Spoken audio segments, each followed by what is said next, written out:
ઉરિમચરિમાણ કપો Mangalam Vardhaman તિથમ્મી ઇહ પરિકહિયા જીણગણ હરાઈ the રાવલી ચરિતામ.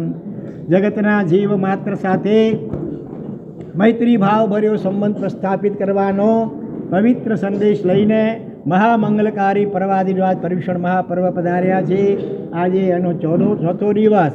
ગઈકાલે આપણે શરૂઆતના 2 દિવસમાં પર્વાધિરાજમાં અવશ્ય કરવા યોગ્ય એવા 5 કર્તવ્યોનું સવારના આપણે વ્યાખ્યાન કર્યું. બપોરે શ્રાવકના વાર્ષિક કર્તવ્યો હજી આપણા ચાલુ છે. અને ત્યાર પછી ગઈકાલે આપણે કલ્પસૂત્રની ભૂમિકા અથવા પીઠિકા કે માંડણી એના વિશે વાંચન થયું. અને અત્યારથી હવે પહેલાં કલ્પસૂત્ર, પરમ પવિત્ર કલ્પસૂત્ર, એમાં 3 વિભાગમાં, પહેલા વિભાગમાં 24 તીર્થંકર ભગવંતોના જીવન ચરિત્ર, એમાં પણ આપણા વર્તમાન નજીકના ઉપકારી શાસનપતિ શ્રમણ ભગવાન શ્રી મહાવીર સ્વામી એમનું જીવન ચરિત્ર કંઈક વિસ્તારથી હવે કહેવાય છે. એકાગ્ર ચિત્તે ભાવપૂર્વક સાંભળજો. પરમાત્મા મહાવીર દેવના 5 કલ્યાણકો ઉત્તરા ફાલ્ગુની નક્ષત્રમાં થયા. ચ્યવન કલ્યાણક આષાઢ સુદ 6, જન્મ કલ્યાણક ચૈત્ર સુદ 13, દીક્ષા કલ્યાણક કાર્તક વદ 10, કેવલગાન કલ્યાણક વૈશાખ સુદ 10, નિર્વણ કલ્યાણક આશો વદ અમાસ. કલ્યાણકની વાત જ્યારે નીકળી છે ત્યારે એના સંદર્ભમાં એક વાત સમજી રાખવાની છે કે કર્મબંધના મુખ્ય કારણો 4 છે. કારણ કે પ્રત્યેક તીર્થંકર પરમાત્મા પાસે ચ્યવન અને જન્મ સમયે સમ્યક હાજર હોય છે.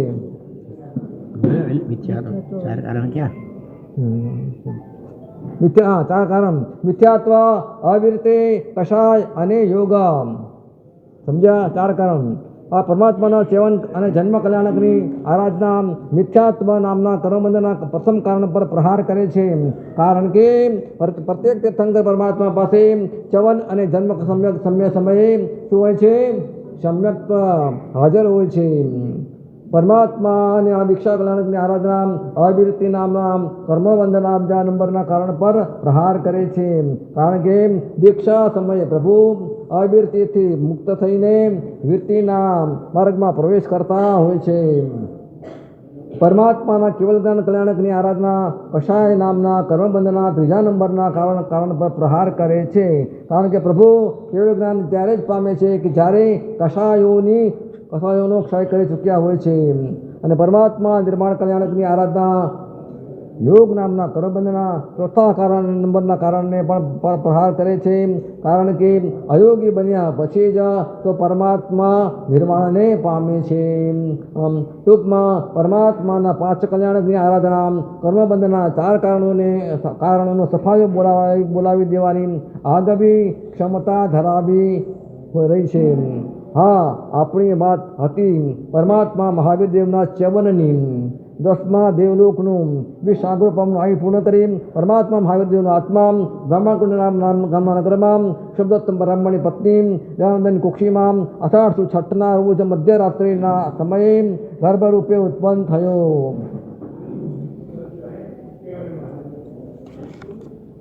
તીર્થંકર ભગવંતોના આત્મા માતાના ગર્ભમાં પધારે છે ત્યારે દરેક તીર્થંકર ભગવંતોની માતા શું જોવે છે? સૌ સપનો નિહાળે જ છે. અહીં માતા દેવાનંદાએ પણ સૌ સપનો નિહાળ્યા છે. એ નિહાળ્યા બાદ પોતે પતિ ઋષભદેવના દત્ત જ્યાં સૂતા છે ત્યાં પધારે છે. જય અને વિજય વગેરે શબ્દોથી પતિને જાગૃત કરે છે. આ સંદર્ભમાં એક વાત સમજાય છે કે પૂર્વના સમયમાં પતિ પત્ની દરરોજ એક જ ઓરડામાં નહીં સૂતા હોય. અને આ વાત પણ સમજાય તેવી છે. સૈનિક જો તલવારથી શોભે છે, છોડ જો પુષ્પથી શોભે છે, નદી જો જળથી શોભે છે, શરીર જો અલંકારથી શોભે છે, તો યુવાની સંયમથી શોભે છે. સંયમનો અર્થ છે મર્યાદા, સંયમનો અર્થ છે વિવેક, સંયમનો અર્થ છે નિયંત્રણ. દૂધને સ્વાદિષ્ટ બનાવવામાં નાખવામાં આવતી સાકરમાં પણ જો પ્રમાણ ભાન જાણવું પડે છે, પ્રમાણસર નાખવી પડે છે. શરીરને સ્વસ્થ રાખવા પેટમાં પધરાવવામાં આવતા પૌષ્ટિક દ્રવ્યોમાં પણ જો પ્રમાણનું ધ્યાન જાળવવું પડે છે તો મનનમાં ઉઠતી વાસના પૂર્તિની માંગને સંતોષવા વિષયોમાં સક્રિય બનતા શરીરને પણ સંયમમાં રાખવું ખૂબ જરૂરી છે. આ સ્વયં ગુરુના કાળમાં સહજ થતું હતું અને એમાં જે આત્માઓ સ્વયં ઉત્તમ હતા અને ઉત્તમ આત્માના પૃથ્વી પરના અવતરણમાં નિમિત્ત બનતા હતા એ આત્માઓમાં હતો આ સંયમ બિલકુલ સહજ અને સ્વાભાવિક હતું. એક વાત એક સંયમની અને બીજી વાત સંબોધનની. સંબંધ ભલે પતિ પત્નીનો છે પણ સંબોધનમાં નફટાઈ કે નાગાઈ નહીં પણ શાલીનતાપૂર્વકની આત્મીયતા. કારણ સંબોધનમાં લાગણીને બદલી નાખવાની પાસવી અને પ્રચંડ ક્ષમતા ધરબાયેલી છે. સમજો સંબોધન એટલે કે બોલાવના. ઘરમાં કોક ભૂલ કરી બેઠેલ વ્યક્તિને તમે ભાઈ આમ ન કરાય એમ કહો, દોસ્ત આમ ન કરાય એમ કહો, અને બેકૂફ આમ ન કરાય એમ કહો, રામખોર આમ ન કરાય એમ કહો, અને બદમાશ આમ ન કરાય એમ કહો. અક્ષરમાં ફરક પડી જાય ને. કારણ સંબોધનમાં વપરાયેલ શબ્દો બસ અહીં જ આ બન્યું છે. જો સપના નિહાળીને ઋષભદત્ત બ્રાહ્મણ પાસે આવેલ દયાનંદાએ ઋષભદત્તને જો હે દયાનુપ્રિયા આના સંબંધનથી જાગૃત કર્યા છે તો ઋષભદત્ત બ્રાહ્મણે પણ હે દયાનુપ્રિયાનું દયાનંદાને સંબોધન કરીને વાતની શુભ સજાત કરી છે. કલ્પસૂત્રમાં આવેલ આ સંયમ અને સંબોધનના આચારને શ્રોતાઓ ગંભીરતાથી મન પર લઈને જો જીવનમાં જ અમલી બનાવવામાં લાગે તો સંબંધો પણ ઘણા અનિષ્ટોથી ઉગરી જાય એવી પૂરી શક્યતા છે. દયાનંદાએ પોતાને આપેલા જો સપનોની વાત જો ઋષભદત્તને કરી છે. ઋષભદત્તે દયાનંદાને આ જો સપના ફળકીર તરીકે ઉત્તમ પુત્રરત્નને જન્મ આપશો એ વાત કરીને પ્રસન્ન કરી દીધા છે. આ બાજુ પ્રથમ દેવલોકના 32 લાખ વિમાનના અધિપતિ ધર્મેન્દ્ર અવધિજ્ઞાનના માધ્યમે જંબુદ્વીપને નિહાળી રહ્યા છે અને એમાં એમને દયાનંદની કુક્ષીમાં પધારેલ પ્રભુવીરના જીવના દર્શન થયા છે. એમનું હૃદય પુલકિત બની ગયું છે. સિંહાસન પર પાદુકા મૂકીને સ્વભાવ પર ઉત્તરાસંગ મૂકીને સિંહાસન પરથી નીચે ઉતરીને જે દિશામાં પરમાત્માનો આત્મા છે એ દિશામાં 7-8 કદમ ચાલીને એટલે વંદન મુદ્રામાં બેસીને પરમાત્માની સ્વતના કરતા એમણે કહ્યું છે મમ્મી પાસે ઘરેણા છે, મસ્ત સાડીઓ છે, સુંદર રૂપ છે, ઘટાદાર વ્યક્તવ્ય શક્તિ છે, આકર્ષક વ્યક્તિત્વ છે, કોકિલ કંઠ છે, વાણીમાં માધુર્ય છે. આ કારણસર બાબો મમ્મી પાસે પાગલ છે. મમ્મીનું હૃદય કોમળ છે, મન સરળ છે, ઉદારતા સહજ છે, પ્રેમ પારાવાર છે, સ્વભાવ શીતળ છે, દુઃખોને ગોળીને પી જવાનું સામર્થ્ય છે, સુખમાં નમ્ર રહેવાની આગવી કળા છે. આ કારણસર બાબો મમ્મી પાછળ પાગલ છે. મમ્મીએ પોતાને જન્મ આપ્યો છે, જીવન આપ્યું છે, સંસ્કારો આપ્યા છે, રોગમાં ઉપમા આપી છે, નિષ્ફળતામાં આશ્વાસન આપ્યું છે, કટોકટીમાં હામ આપી છે, હતાશામાં હાથ આપ્યો છે. આ કારણસર બાબુ મમ્મી પાછળ પાગલ છે. ટૂંકમાં મમ્મી પાછળ પાગલ બન્યા રહેવાના બાબા પાસે 3 કારણો છે. મમ્મીનું પુણ્ય જબરદસ્ત છે, મમ્મી પાસે સારા ગુણો છે, મમ્મીના પોતાના પર ઉપકાર ચિકાર છે. અલબત્ત એક જ મમ્મીમાં આ ત્રણેય વિશેષતાઓ હોવી કળિયુગમાં મુશ્કેલ છે અને કદાચ હોય તો એ મામૂલી તો છે જ પણ પોતાના પુત્ર પરથી સીમિત છે જ. ત્યાં તીર્થંકરના આત્મા પાસે આ ત્રણેય વિશેષતાઓ આત્માને સ્પર્શી અસીમ તો હોય જ પણ એ વિશેષતાઓનો લાભ આ જગતના સર્વ જીવોને મળતો હોય છે. જાણી લો એની વિશેષતાઓ હરિયંત સકલ હિતદા ઉચ્ચ પુણ્યોપકારા 5 કલ્યાણોમાં આ જગતના સર્વ જીવોને સાતાનો અનુભવ 35 ગુણ અતિશયુક્ત વાણી વિશે તારે કાંટા ઊંધા પંખીઓની પ્રદક્ષિણા વાયુ અનુકૂળ વૃક્ષોના નમસ્કાર જગન્યથી કરોડ દેવતાઓ સેવામાં હાજર પ્રશ્વેત રહિત દુર્ગંધ રહિત રોગ રહિત શરીર સમસ્તના દેશના મારી મરકી વગેરે રોગોની શાંતિ. આ પ્રચંડ પુણ્ય વૈભવ એક એક પ્રદેશ પર અરે એક એક પ્રદેશ તહારે ગુણ અનંતનો વાસ. પ્રત્યેક આત્મા પ્રદેશ છે અનંત ગુણો અને પ્રત્યેક ગુણ કેવા સાહિક ભાવનો વિશિષ્ટ તો ખરા જ, પણ પરાકાષ્ઠાનું વિશુદ્ધ પણ ખરું. દોષ એક પણ નહીં અને ગુણ બધા જ. આ વિશુદ્ધ ગુણ વૈભવ નરકની ગોદના મહા દુઃખોથી તે પ્રભુ અમને ઉગાર્યા. ક્ષણ ક્ષણ સમરે તું પ્રભુ અમને, અમે ભલે ને વિસર્યા. ગુણ અનંત છે પ્રભુ તાહારું, તાની યાચના કરવી. આપણા મનમાં જાગતો એક પણ શુભ ભાવ એ હરિયંતની કૃપાનું જ ફળ છે. ઉપમિતિ ભવ પ્રપંચા કથાની આ પંક્તિથી સમજાઈ જાય છે કે પ્રભુનું આપણા ઉપરનો ઉપકાર કેવો છે અને કેટલો છે. આ અનંત ઉપકાર વૈભવ 25 લાખ વિમાનના માલિકની આંખ અને પ્રભુના ત્રણેય વંદનીય વૈભવ તરબરી રહ્યા છે. અને એની કુશાલીમાં જ અને એ શું કરે છે, નમોત્થુણમ સૂત્રના માધ્યમે પ્રભુની સ્તવના કરવા બેસી ગયા. કાંઈ જ માગવાનું નથી.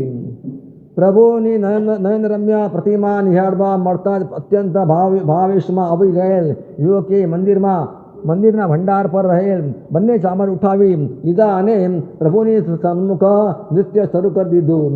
ન સમયનું ભાન કે ન શરીરનું ભાન, પગ થિરકતા જ રહ્યા અને આંખમાંથી આંસુ વહેવાના શરૂ થયા. અને એ યુવકની ભક્તિની આ પરાકાષ્ઠા નિહાળતા પસંદ થઈ ગયેલ પરમાત્મા મૂર્તિમાંથી બહાર આવી ગયા. બસ માગ તું જે માગે તે આપી દેવા તૈયાર છું. પ્રભુ મને મારું નૃત્ય જ ચાલુ રાખવા દો. આપણી પાસે એ સિવાય મારે બીજું કશું જ માગવું નથી. યુવકે પ્રભુને જવાબ આપી દીધો.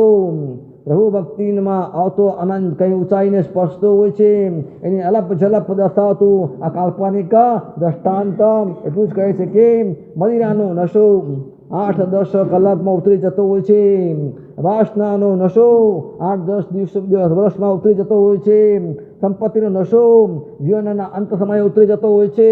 પ્રભુ ભક્તિનો નશો જો એકવાર ચડી જાય તો જન્મ સુધી ઉતરવાનું નામ લેતો નથી. કારણ પ્રભુ સર્વ સંપત્તિના હેતુ છે. સાધન અને સામગ્રી જો બાહ્ય જગતની સંપત્તિ છે તો સાધના અને સમાધિ એ આંતર જગતની સંપત્તિ છે. સત્તા અને સૌંદર્ય જો બહિર જગતની સંપત્તિ છે તો સદબુદ્ધિ અને ક્ષમતા એ આંતર જગતની સંપત્તિ છે. આ તમામ પ્રકારની સંપત્તિનું એકમાત્ર સરનામું શું છે? પરમાત્મા. અને આ સરનામું જેને પણ પ્રાપ્ત થઈ જાય છે એને ભક્તિનો એવો નશો ચડે છે કે એ નશો એને ખુદને વહેલો કે મોડો પરમાત્મા બનાવીને જ રહે છે. ઉદાહરણ તરીકે સૈનિક, તુલસા, રેવતી વગેરે. દેવાનંદની કુક્ષીમાં રહેલ પરમાત્માની સ્તવના કરી રહેલા સૌદૈવેન્દ્ર દેવલોકમાં બેઠા પરમાત્માની વિનંતી કરી રહ્યા છે કે ત્યાં બિરાજી રહેલા પરમાત્મન અહીં રહેલા મને આપ નિહાળો. એક વાસ્તવિકતાને આંખે સામે રાખજો. ભિખારી 1 લાખ વાર શ્રીમંતને નિવાડે છે એ અમીર નથી બની જતો. શ્રીમંત એકવાર ભિખારીને કરુણાથી નિવાડે છે એ અમીર બની જાય છે. દર્દી 500 વાર ડૉક્ટરને નિવાડે છે એ તંદુરસ્ત નથી બની જતો. ડૉક્ટર એકવાર દર્દીને ગંભીરતાથી નિહાળે છે એ તંદુરસ્ત બની જાય છે. ભક્ત 1 લાખ વાર પ્રભુને નિહાળે છે એનું ઠેકાણું નથી પડી જતું. પ્રભુ એકવાર ભક્તને કૃપા પાત્ર સ્વરૂપે નિહાળે છે એનું ઠેકાણું પડી જાય છે. વાંચી છે ને આ પંક્તિ? જે કોઈ તારે નજરે ચડી આવે તાર જતે હનાતે સફળ કર્યા છે. તારા નયના રે પ્યાલા પ્રેમના ભર્યા છે. કદાચ આ જ કારણસર ધર્મેન્દ્રે એ પરમાત્માની વિનંતી કરી છે કે ત્યાં બિરાજી રહેલા આપ અહીં રહેલા મને જુઓ. હા, પ્રભુને દેવાનંદની કુક્ષીમાં પધારેલા નિહાળીને ધર્મેન્દ્રના મનમાં એક વિચાર આવ્યો છે કે ભૂતકાળમાં ક્યારેય એવું બન્યું નથી, વર્તમાન કાળમાં એવું બનતું નથી અને ભવિષ્યમાં પણ એવું બનવાનું નથી. કે હરિયંત ચક્રવર્તી બળદેવ વાસુદેવનો આત્મા અત્યંત કૂળ અંત્યકૂળ પ્રાંતકૂળ તુચ્છકૂળ દરિદ્રકૂળ કૃપણકૂળ ભિક્ષાચારકૂળ બ્રાહ્મણકૂળમાં આવ્યા હોય આવતા હોય કે આવવા ના હોય એ તમામ આત્માઓ તો ક્યાં ઉગ્રકૂળ ભોગકૂળ ક્ષત્રિયકૂળ રાજકૂળ અને વગેરે વિશુદ્ધ જાતિ કુળ સમાજ પધારે છે અને પધારવાના છે.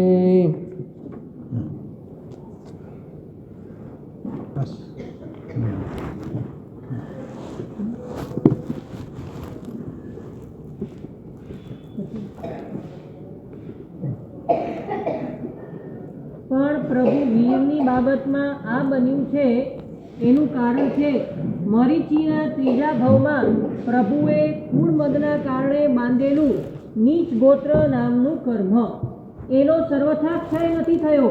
એટલે પ્રભુને ભલે દેવાનંદની કુક્ષીમાં પધારવાનું બન્યું છે, પણ પ્રભુનો જન્મ તો આ કુક્ષીમાંથી નહીં થવા દેવાનો મારો કલ્પ છે, સંકલ્પ છે એવું સૌધર્મેન્દ્ર વિચારે છે કે ભલે પ્રભુનો અવતાર થઈ ગયો પણ એમાંથી જન્મ કરવા ન દેવો એ મારો આચાર છે. આ સંદર્ભમાં એક વાત આ પણ સમજી રાખવાની છે કે તુચ્છ કુળમાં, દરિદ્ર કુળમાં અને કૃપણ કુળમાં પરમાત્માનો જેમ જન્મ નથી થતો તેમ જેનું હૃદય વાતે વાતે ઓછું આવી જાય અને વાતે વાતે ખોટું લાગી જાય એવું તુચ્છ છે, જેની તૃષ્ણા અસીમ છે અર્થાત હજી વધુની લાલસાવાળું જેનું હૃદય દરિદ્ર છે અને પોતાની પાસે જે પણ છે એમાંથી ઓછું કરવાની જેની તૈયારી નથી એવું જેનું હૃદય કૃપણ છે એટલે કે કંજૂસ છે, એ હૃદયમાં પ્રભુ સ્થિર કે પ્રતિષ્ઠિત રહી શકતા. સમજી રાખવા જેવું છે. સ્નાત્ર મહોત્સવ, પ્રતિષ્ઠા મહોત્સવ વગેરે પ્રસંગે તેવા હૃદયમાં પ્રભુનું ચ્યવન કદાચ થઈ જાય છે પણ પ્રભુનો જન્મ તો નથી જ થતો. આર્હંત્યનું તેજ તેવા તુચ્છ કે દરિદ્ર કે કંજૂસ હૃદયમાં નથી જ ઉગતું.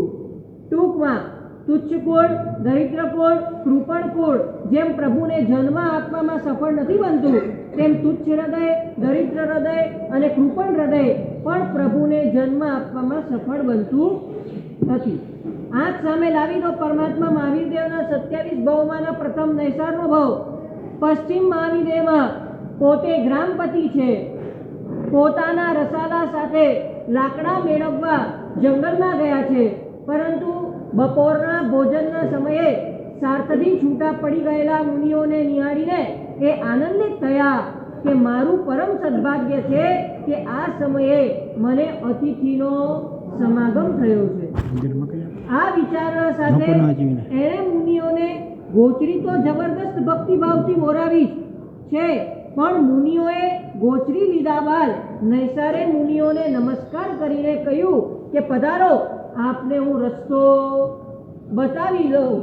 અને માર્ગ પર ચાલતા ચાલતા મુનિઓએ નૈસારની યોગ્યતાને જાણીને એને ઉપદેશ આપ્યો છે અને નૈસારને સમ્યક દર્શનની સ્પર્શના. બોલો, આપણે ભોજન કરવા બેસીએ એનાથી પહેલા મહાત્માઓ યાદ આવે, સાધર્મિકો યાદ આવે. જો શ્રાવકનું કર્તવ્ય કેટલે સુધી બતાવ્યું છે કે ભોજન કરતા પહેલા માત્ર યાદ નહીં કરવાનો, પણ પોતાની બાલ્કનીમાં જઈ રસ્તા ઉપર જોઈ કોઈ મહાત્મા તો નથી આવતા ને, જો આવતા હોય તો પહેલા લાભ લઉં અને જો ન જ લાભ મળ્યો હોય તો રડતા હૈયે પછી એ પોતે વાપરે. આવો શ્રાવકોનો આચાર, અને એ આચાર થકી જ આ નૈસારના ભાવમાં એને સમ્યક્તની પ્રાપ્તિ થઈ છે. આ વિચારણા સાથે મુનિઓને ગોચરી તો જબરદસ્ત ભાવથી ઓરાવી. મુનિઓએ નૈસારની યોગ્યતા જાણીને નૈસારને ઉપદેશ આપ્યો અને નૈસારને સમ્યક દર્શનની સ્પર્શના થઈ ગઈ. સંગમ શાલીભદ્ર થયો છે એ સુપાત્ર દાનના પ્રભાવે. રેવતીએ તીર્થંકર નામ કર્મ બાંધ્યું છે સુપાત્ર દાનના પ્રભાવે. ચંદન બાળાને પ્રભુ વીરના શાસનના પ્રથમ સાધ્વી બનવાનું સદભાગ્ય સાંપડ્યું છે. કોના પ્રભાવે? સુપાત્ર દાનના પ્રભાવે. જીરણ શેઠ 12મા દેવલોક પધારી ચૂક્યા છે એ સુપાત્ર દાનની ભાવનાના પ્રભાવે. અને નૈસારને સમ્યક દર્શનની સ્પર્શના શેના પ્રભાવે થઈ? બોલો, સુપાત્ર દાનના પ્રભાવે.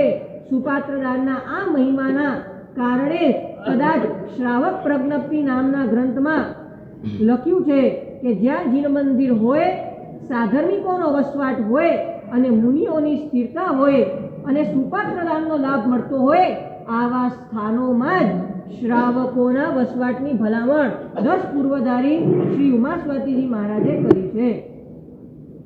ઘણા મુંબઈમાં રહેતા ભાવિકો મુંબઈમાં તો કેટલા માળે રહેતા હોય, 20માં 25માં માળે રહેતા હોય અને અમને કે મારા સાહેબ દેવલાલીમાં કેમ આવ્યા છીએ? સુપાત્ર દાનનો લાભ મળે એટલે જ દેવલાલીમાં અમે આવતા હોઈએ છીએ, એવી બી ભાવનાવાળા અહીંયા વ્યક્તિઓ રહે છે. જાતને પૂછવાની જરૂર છે, સુપાત્ર દાનની આવી ગરજ ખરી? સુપાત્ર દાનના આ મહિમા ઉપર શ્રદ્ધા ખરી?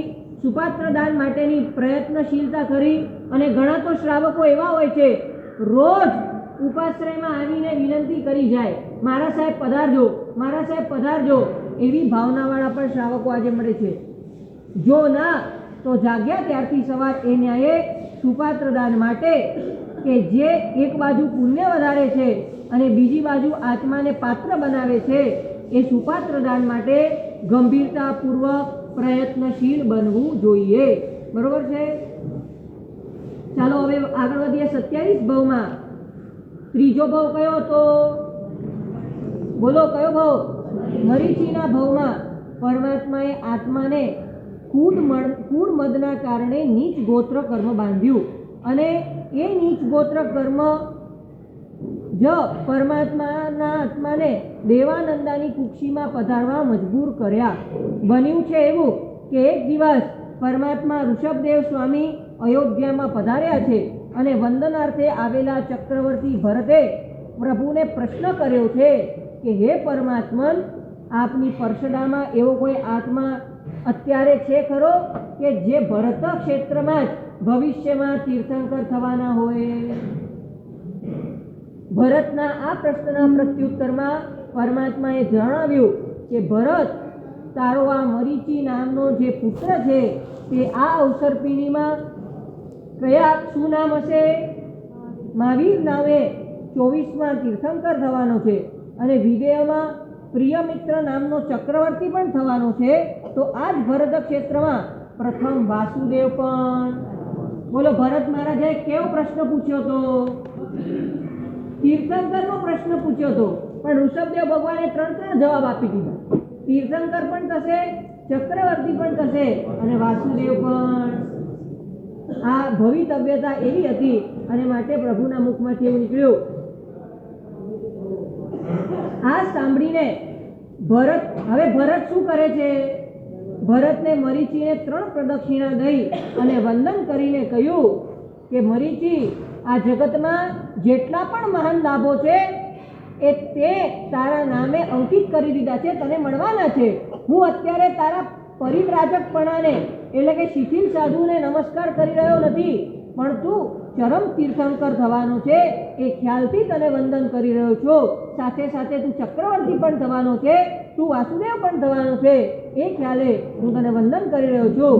ભરત તો વંદન કરીને સ્વસ્થાને ચાલ્યા ગયા, પણ ભરતના ગયા બાદ મરીચીએ શું વિચાર્યું? ઓહો, હું વાસુદેવમાં પ્રથમ, મારા પિતા ચક્રવર્તીઓમાં પ્રથમ અને મારા દાદા તીર્થંકરોમાં પ્રથમ, વળી મારી પાસે તો એક સાથે વાસુદેવ, ચક્રવર્તી અને તીર્થંકર આ 3 પદવી સાથે છે. મારું કુળ કેટલું ઉત્તમ છે. અને આ કુળના મદ સાથે એ મરીચી નાચવા લાગ્યા. શું કરવા લાગ્યા? તમે બી ક્યારેક નાચ્યા છો કે નથી નાચ્યા? કેમ નાચ્યા? બહુ પૈસાની લોટરી લાગી એટલે નાચ્યા? ખરેખર તો આવું પરમ તારક પરમાત્મા, આવા સદગુરુ ભગવાન અને આવું જીવશાસન મળ્યું, એના જો અહોભાવથી નાચો ને તો અનંત કર્મોની નિર્જરા થાય. બાકી ભૌતિક વસ્તુની પ્રાપ્તિથી જો નાચવામાં આવે તો સંસારમાં નાચવાનું વધી જાય. અહીંયા પણ એવું જ થયું. આ ગુણમદના કારણે મરીચીના લમણે એવા નીચ ગોત્ર કર્મનો બંધ કરાવ્યો કે જે નીચ ગોત્રે ખપતા ખપતા છેલ્લે પોતાનો ભાગ ભજવ્યો અને પરમાત્માને દેવાનંદની કુક્ષીમાં અવતરવું પડ્યું. પ્રશ્ન મનમાં એ ઉઠે છે કે મરીચીએ જે પણ વિચારણા કરી હતી એમાં ખોટું શું હતું? વાસુદેવ, ચક્રવર્તી અને તીર્થંકરની 3 પદવીના પોતે થનારા લાભ પાછળ આવી વિચારણા આવી જવી શું સહજ નહોતી? અને જો સહજ હતી તો આવડી મોટી સજા શું કામ? એ પ્રશ્નનો જવાબ એ છે કે આ 3 પદવી એ ધર્મ જગતની દેન હતી, નહીં કે પોતાની ક્ષમતાની. સમજાય કે નહીં? શા માટે પદવીઓ મળી? ધર્મ જગતની દેન, એવી શુભ ભાવનાઓ, શુભ કારની એમણે ભૂતકાળમાં કરી તેની દેન હતી, પોતાની મહેનતની નહીં. માઇકના માધ્યમે અનેક સુધી પહોંચતો અવાજ એ જે માઇકનો નથી હોતો પણ માઇક પાછળ બોલનારનો હોય છે, તેમ જીવને મળતી આવી ઉત્તમ પદવીઓ એ પોતાની તાકાતની નથી હોતી પણ પોતાનાથી સેવાતા ધર્મ તત્વની તાકાત હોય છે. પોતાને મળનારી આ 3 વિરલ પદવીઓ બદલ મરીચીએ ધર્મ તત્વને ધન્યવાદ ન આપતા કોને ધન્યવાદ આપ્યો? પોતાના ઉત્તમ કુળને ધન્યવાદ આપ્યો. એ મરીચીનો અપરાધ હતો. પૂછો જાતને, પૂછો 180 ઉપવાસ પૂર્ણ કરી લેલા તપસ્વીને કે આ તપસ્યાનો યશ કોને છે? બોલો, શું કહે છે? દેવ ગુરુની કૃપાને. આ જ એમનો જવાબ હશે. 180 દિવસ ભૂખ્યા એ રહ્યા. કદાચ એ ગાળા દરમિયાન એમને ક્યારેક રાતે ઊંઘ પણ નહીં આવી હોય, માથું પણ દુખ્યું હશે, શરીરે અશક્તિનો અનુભવ પણ કર્યો હશે, પેટમાં ગડબડ પણ થઈ હશે, મને કદાચ બળવો પણ કર્યો હશે. ટૂંકમાં 180 સુધી પહોંચવાનો પુરુષાર્થ પોતાનો, છતાં યશ કોને આપવાનો? દેવ ગુરુની કૃપાને.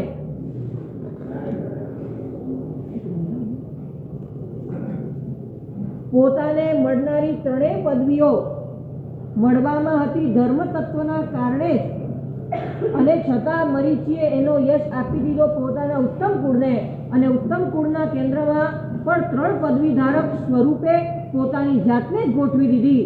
બસ આ જ અપરાધે મરીચીના લમણે નીચ ગોત્ર કર્મનો બંધ ઝીકાઈ ગયો.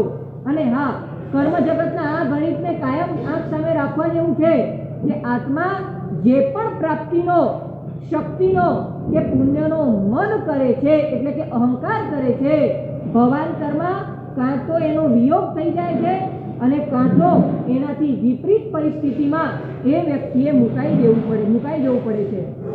મદ, અહંકાર તમે સંપત્તિનો કરશો તો તમારા નસીબમાં દરિદ્રતા આવશે. તમે અહંકાર રૂપનો કરશો, નસીબમાં કુરૂપતા આવશે. અહંકાર બળનો, નસીબમાં નિર્બળતા. અહંકાર વક્તૃત્વ શક્તિનો, નસીબમાં તોતડાપણું. અહંકાર સત્તાનો, નસીબમાં ગુલામી. અહંકાર વ્યક્તિત્વનો, નસીબમાં લખવો. અહંકાર જ્ઞાનનો, નસીબમાં બુદ્ધિમંદતા. અહંકાર તંદુરસ્તીનો, નસીબમાં રોગનિષ્ઠતા. મદમાં અહંકાર સફળતાનો તો નસીબમાં નિષ્ફળતા. અહંકાર પુણ્યોદયનો તો નસીબમાં શું આવશે? પાપોદય એ આવી જાય છે. હા, આ નુકસાનીને આમંત્રણ ન આપી બેસવું હોય તો આ ગણિતને નજર સામે રાખજો કે વ્યવહાર જગતમાં અન્યના યોગદાનને પોતાના નામે અંકિત કરી દેવામાં સફળતા મળતી હશે, પણ એમાં કોઈ નુકસાન નહીં પણ વેઠવું પડતું હોય. એટલે કે બીજાના નામે બીજાએ કોઈ દાન આપ્યું હોય અને તમે તમારું નામ આપી દો તો કદાચ નુકસાન થતું હશે, સફળતા મળી જતી હશે, પણ કર્મ જગતના ક્ષેત્રમાં તો આવાની કશીય ગડબડ સ્વીકાર્ય બની શકતી નથી અને કોઈ પણ જીવ માફી પાત્ર બનતો નથી. મરીચી કોઈ પણ કારણસર આ ભૂલ કરી બેઠા અને એની જ સજા રૂપે એમને પરમાત્મા મહાવીર દેવના ભાવ સુધી નીચ ગોત્ર કર્મના વિપાકો વેઠવા પડ્યા. અસ્તુ. સૌધર્મ ઇન્દ્રે દેવાનંદાની કુક્ષીમાં રહેલા મહાવીર સ્વામીના આત્માને ત્રિશલા રાણીની કુક્ષીમાં પધારવાનો અને ત્રિશલા રાણીની કુક્ષીમાં રહેલા આત્માને દેવાનંદાની કુક્ષીમાં પધારવાનો નિર્ણય કરી લીધો અને સૌધર્મેન્દ્રની આજ્ઞાથી પોતાના સૈન્યના અધિપતિ હરિણગમેશી નામના દેવે એ નિર્ણયનો અમલ પણ કરી દીધો. આ સાંભળીને અમલ પણ કરી દીધો.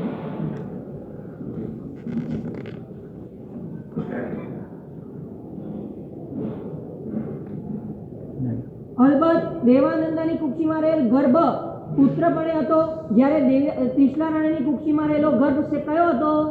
પુત્રી હતો. એક પ્રશ્ન અહીંયા એ થશે કે સમ્યકથી સૌધર્મેન્દ્રએ ગર્ભાપરનો આ આચાર પોતે ન નિભાવતા પોતાના નોકર દેવતાને શા માટે આપ્યો?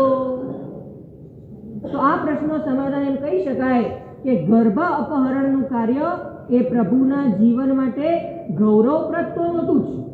શું હતું? ગૌરવપ્રદ નહોતું. અનંતની ઉત્સર્ગની અવસર્પિણી બાદ સર્જાયેલા આ દુઃખદ આશ્ચર્ય હતું. અને એમ તો આ અવસર્પિણીમાં સર્જાયેલ 10 આશ્ચર્યમાં એક સમયમાં 108 આત્માઓ મોક્ષમાં પધાર્યા એ એક આશ્ચર્ય હતું. કૌશાંબીમાં મહાવીર પ્રભુએ વંદનાર્થે આવેલા સૂર્યચંદ્ર વિમાન મૂળ વિમાન સાથે આવ્યા એ એક આશ્ચર્ય હતું. તો કૃષ્ણ વાસુદેવનું અપરકંકામાં ગમન એ એક આશ્ચર્ય હતું. પણ એ આશ્ચર્યો કંઈ આઘાતની લાગણી જન્માવે તેવા નહોતા.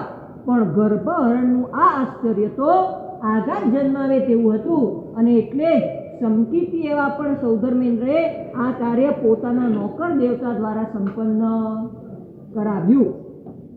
જ્યારે આજ પ્રભુને જન્માભિષેક માટે મેરુ પર્વત ઉપર લઈ જવાના હતા ત્યારે સૌધર્મેન્દ્રએ એ મંગળ કાર્ય પોતાના નોકર દેવતાને તો સોંપ્યું નહોતું, પણ પોતે સ્વયં કેટલા રૂપો કર્યા? 5 રૂપો કરી અને ભરપૂર પ્રસન્નતાપૂર્વક આ કાર્ય સંપન્ન કર્યું હતું. કારણ કે એ કાર્ય ગૌરવપ્રદ હતું, પણ સાથોસાથ પ્રભુના મહિમાને વધારનારું પણ હતું. યાદ રાખજો, સંયમ અંગીકાર કરી ચૂકેલા મુનિ ભગવંતોની જે મુનિવર ગોચરી પાણીથી અવભાવપૂર્વક ભક્તિ કરે છે એ મુનિવર એ ભક્તિ કરતા કરતા પોતાની ભાવધારાને જો શિખર સ્પર્શી બનાવી શકે તો કેવલ જ્ઞાન પણ ઉપાર્જી શકે. પણ કેવલ જ્ઞાન ઉત્પાદક આ શુભ યોગનું સેવન જો આચાર્ય ભગવંત કરે છે, અર્થાત કોઈ પણ કારણ વિના આચાર્ય પદે બિરાજમાન એવા વ્યક્તિ સંયમીની ગોચરી પાણીનું કાર્ય કરે તો એમને શું આવે? પ્રાયશ્ચિત આવે. કારણ કે આચાર્ય પદનું સ્થાન એ ગૌરવનું સ્થાન છે, પ્રભાવનાનું સ્થાન છે.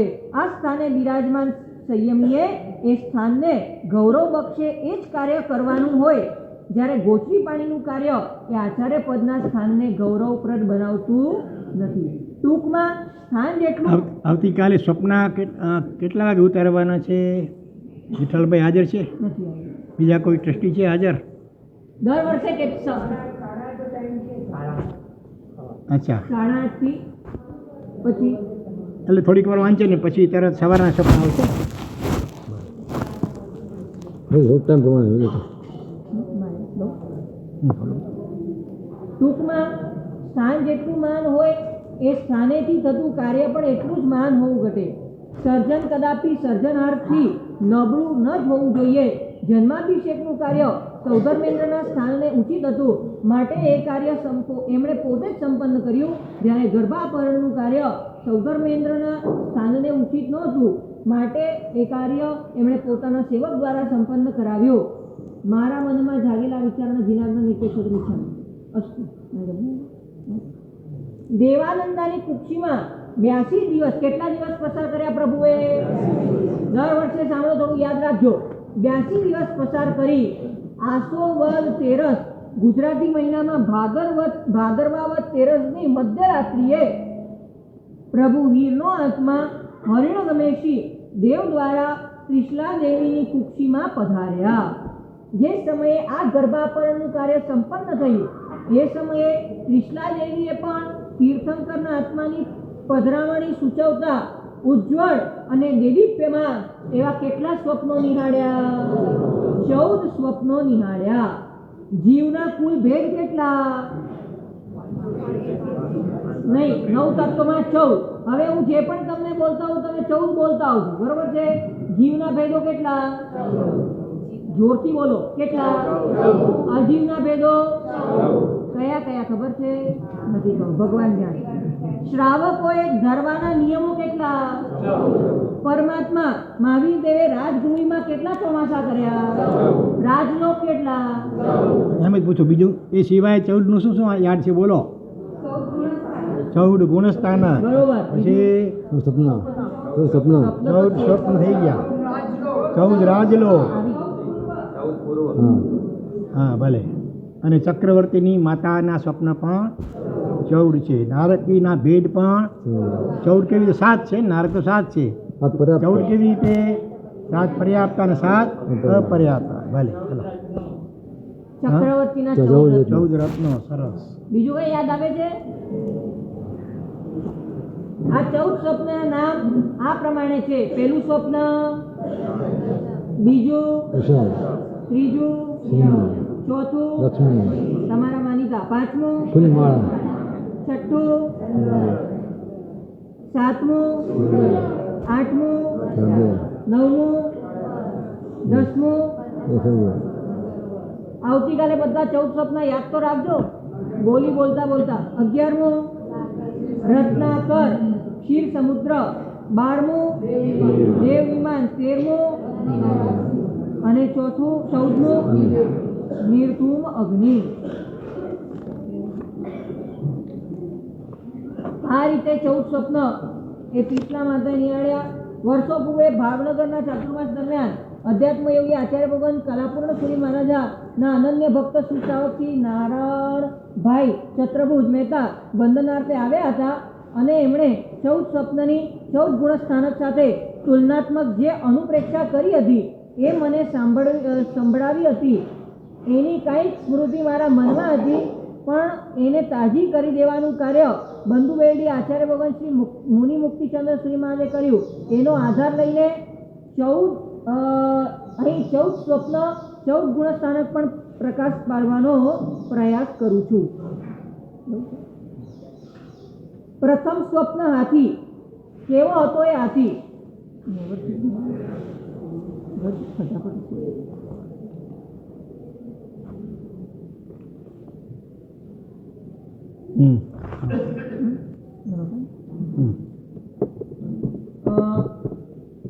રવિભાઈ અહીંયા સાહેબ તરફ ખાલી સાહેબ તરફ અવાજ આવે બધા.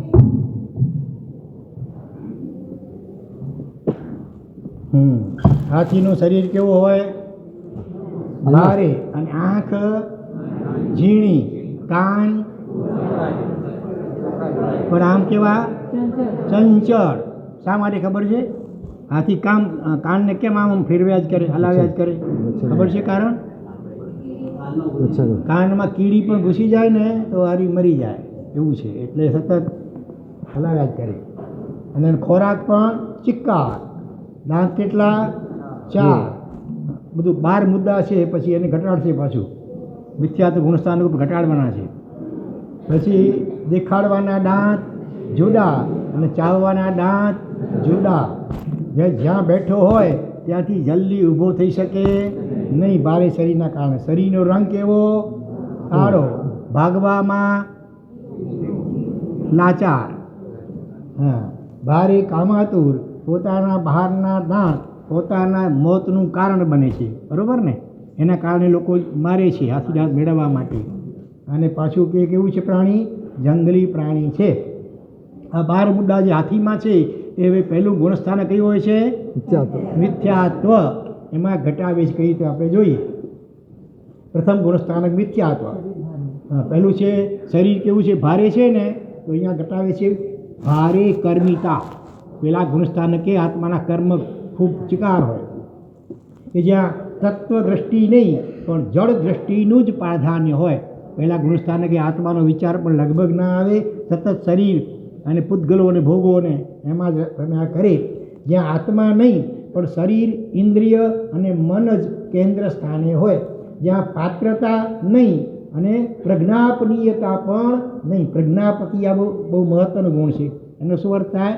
કે આપણે કોઈ પણ વડીલોને હિત શિક્ષા અથવા આપે સૂચન તો તરત એને સ્વીકારી લે. આ ગુણ બહુ મોટો, પ્રજ્ઞાપનીયતા. પણ અપાત્રતા અને અપ્રજ્ઞાપનીયતાનું જ પ્રાધાન્ય હોય. ક્યાં? પહેલાં ગુણસ્થાનકે. જ્યાં પાપનો ભય નહીં પણ શેનો ભય હોય? દુઃખનો ભય જ અનુભવાતો હોય. ત્યાં ભારે માત્રામાં અશુભ કર્મ બંધ ન થતો હોય તો જ આશ્ચર્ય. આ શરીર હાથીનું ભારે, આ ભારેપણું આ મિથ્યાત્વ ગુણસ્થાનકે આ રીતે ઘટાડ્યું. પછી હાથીની દ્રષ્ટિ કેવી હોય? ઝીણી હોય, બરાબર ને? હવે આ મિથ્યાત્વ ગુણસ્થાનકે દ્રષ્ટિ ઝીણી, ટૂંકી દ્રષ્ટિ, શોર્ટ સાઇટેડ. પરિણામ દર્શિતા તો નહીં, લાંબા ગાળે એનું પરિણામ શું આવશે એ હજી પહેલાં ગુણસ્થાને કેવો વિચાર હોય નહીં લગભગ. અને દીર્ઘદર્શિતા પણ નહીં, કેવળ વર્તમાન દર્શિતા જ હમણાં લાભ થાય, પછી જે થવાનું કાલ કોણે દીઠી છે, આજ લાવો અથવા લીજીએ, અથવા આ લોક મીઠા તો પરલોક વળી કોણે દીઠા. આકાશમાં ઉડી રહેલ કબૂતરને પારધીએ શું દેખાય, એને પારધીએ જમીન ઉપર વેલેલા દાણા દેખાય છે, પણ જમીન પર બિછાવેલી ઝાડ એ જેમ દેખાતી નથી હોતી તેમ મિથ્યાત્વીને સુખ શેમાં દેખાતું હોય, 5 વિષયોમાં, 5 ઇન્દ્રિયોના વિષયોમાં. પણ સુખની પાછળ રહેલા અપાય એટલે કે નુકસાન આલોક અને પરલોકના દેખાતા હોતા નથી. બરોબર. હાથીના કાન મોટા ને હલાવ્યા કરે. હવે એ મિથ્યાત્વ ગુણસ્થાનને કે શું કહે છે, કાનના વિષયમાં કાન કાચા અને કાચા કાનવાળો. મતિ તુચ્છ હોવાના કારણે કોઈની પણ વાત સાંભળીને એના ઉપર ભરોસો મૂકી દેતા પણ મિથ્યાત્વીને વાર નહીં લાગે, અને બીજાની એનાથી વિપરીત વાત સાંભળવા મળતા એનો ભરોસો તોડતા પણ વાર નહીં. પછી હાથીનું શરીર કેવું હોય, ભારે, અથવા ખોરાક ચિક્કાર. હાથી ખોરાક ચિક્કાર અહીંયા પહેલાં ગુણસ્થાન કે લોભ બહુ ભારે હોય. સાગર જો નદીઓથી તૃપ્ત થાય, અગ્નિ જો લાકડાઓથી તૃપ્ત થાય, સ્મશાન જો મરદાઓથી તૃપ્ત થાય, તો મિથ્યાત્વી સામગ્રીઓની પ્રાપ્તિથી તૃપ્ત થાય. કરી શકીએ. ટૂંકમાં મિથ્યાત્વી પાસે ઓછું હે એમ નહીં, એને જે પણ મળે ગમે તેટલું મળે પણ કેવું લાગે, ઓછું જ લાગે. જોજો પોતાની જાત સાથે પણ સરખાવજો. અંદરમાં આ બધા ગુણો કેટલી અંશે છે, ગુણો છે ને, ગુણો કયા શું કહેવાય. 5મું હાથીમાં શું હતું, 5મો મુદ્દો, દાંત એના 4 હતા. અહીંયા ચંડાળ ચોકડીની ગુલામી. બરોબર. ચંડાળ ચોકડી કઈ કેશો, ક્રોધમાન માયાલોભ. એ સિવાય એ તો કશાય પુલ્લિંગ છે, ચોકડી સ્ત્રીલિંગ છે ને, તો સ્ત્રીલિંગ વાચક 4 કયા, 4 સંજ્ઞાઓ. 4 સંજ્ઞાઓ કઈ કઈ વીરકુમાર? હા, આહાર સંજ્ઞા, ભાઈ સંજ્ઞા, મૈથુન સંજ્ઞા ને પરિગ્રહ સંજ્ઞા. આ ચંડાળ ચોકડી. એનું પણ મિથ્યાત્વી ઉપર જોર વધારે, તો ક્રોધમાન માયાલોભનું આધિપત્ય પણ મિથ્યાત્વી ઉપર વધારે. દેવ, નારક, મનુષ્ય અને તિર્યંચ આ 4 ગતિમાં મિથ્યાત્વનું પરિભ્રમણ પણ વધારે.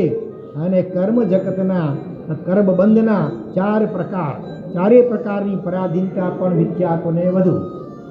કોઈને ઊંઘ આવી ગઈ ને તો જગાડે છે. ટુકડે કુક.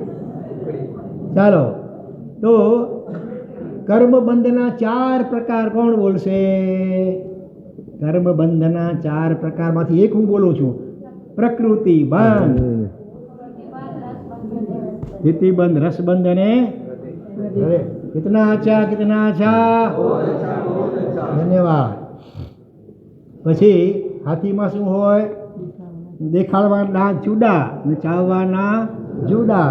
એ મિથ્યાત્વ ગુણસ્થાન કે જીવની સ્થિતિ કેવી હોય? દંભી વ્યક્તિત્વ. પ્રવૃત્તિ એની કદાચ સારી પણ ખાલી જગ્યા મળી. પ્રવૃત્તિ સારી પણ અઢી અક્ષરની ખાલી જગ્યા એમ મળી. વૃત્તિ બહારથી પ્રવૃત્તિ સારી હોય, અંદરનો આશય, અંદરના પરિણામ, એ વૃત્તિ એ ખરાબ. આચરણ કદાચ એનું સારું પણ ખાલી જગ્યા સડેલું. અહીંયા 5 અક્ષર છે. અ ઉપર પહેલો અક્ષર અ, આ, ઈ, ઉ, અમ. ચાલો, અમ પહેલો અક્ષર અમ છે, બાકીના 4 અક્ષર બોલો. હમ નહીં, અમ. અ ઉપર મીંડું અમ. એમ અહંગમાં તો અ છે પહેલો, આ અંગ મીંડું વાપર. આચરણ કદાચ એનું સારું પણ આ શું કહેવાય? અંતઃકરણ. એ સડેલું. વાણીમાં કદાચ મીઠાશ પણ ખાલી જગ્યામાં કડવાશ. 3 અક્ષર. કાંડો, માત્રા, મીંડી, જોડાક્ષર વગરના 3 અક્ષર. એમ કેમ બોલશે અહીંયા? વાણીમાં મીઠાશ ને વચનમાં એમ ખાલી જગ્યામાં કડવાશ. પહેલો અક્ષર વ છે, તો વાણીમાં મીઠાશ આવી ગઈ. બોલે તો મીઠું મીઠું પણ વલણ વિલણ ના પણ વલણમાં કડવાશ. ફોટો એનો કદાચ હંસ જેવો સફેદ પણ એક્સરે કેવો એનો? કોના જેવો? કપટી કોના જેવો કપટી? કપટી છે સફેદ એટલું. બગલો, બગ ભગત, હા ઊભો એકદમ જરાય માછલી મારે એટલે ટપ કરતું. પછી સાતમી વિશેષતા હાથીમાં શું હતી? જ્યાં બેઠો હોય ત્યાંથી જલ્દી ઊભો થઈ શકે. ટૂંકમાં સાપની લીસી ચામડી જોઈને એના ઉપર વિશ્વાસ મૂકનાર જેમ પ્રાણ ગુમાવી દે એમ ડંભી એવા મિથ્યાતિના આચરણની સુંદરતા પર વિશ્વાસ મૂકી એની સાથે સરળ અને સહજ વ્યવહાર કરનારને ભારે નુકસાનીનો શિકાર બની જાય. હવે સાતમી વાત, હાથીમાં શું હતું? સાતમું, જ્યાં બેઠો હોય ત્યાંથી જલ્દી ઊભો થઈ શકે નહીં. તો એવી રીતે અહીંયા સાતમું, અહંકાર ભારે મિથ્યાતિનો. ભારે પથ્થરને ઉપાડતા મજૂરનું જેમ પાણી ઉતરી જાય તેમ અહંકારથી ભારે એવા મિથ્યાતિને હઠાગ્રહથી, કદાગ્રહથી અને પૂર્વગ્રહથી મુક્ત કરતા અનંતોપકારી ગુરુદેવને પણ કદાચ સફળતા ન મળે. પહેલા ગુણસ્થાનને કે એટલો બધો અહંકાર આકરો અને ભારે હોય. શું કહું? અહંકારથી ભારે એવો મિથ્યાતિ એકવાર તૂટી જવા, દુઃખી જવા તૈયાર થઈ જાય પણ ખાલી જગ્યા થવા હરગીજ તૈયાર ન થાય. બે અક્ષર બરાબર. હા, ઝૂકી જવા તૈયાર ન થાય. હા, મંકોડો એકવાર પકડે પછી આમ છોડે, ખેંચો તો તૂટી જાય પણ પકડ છોડે નહીં. એવી રીતે અહીંયા મિથ્યાત્વી તૂટી જવા કે દુઃખી થવા તૈયાર થઈ જાય પણ ઝૂકી જવા તૈયાર થાય નહીં. વૈદ્યોને એ દિવસે વકીલ અને જજને લાખો ખરાબ ખવડાવશે પૈસા.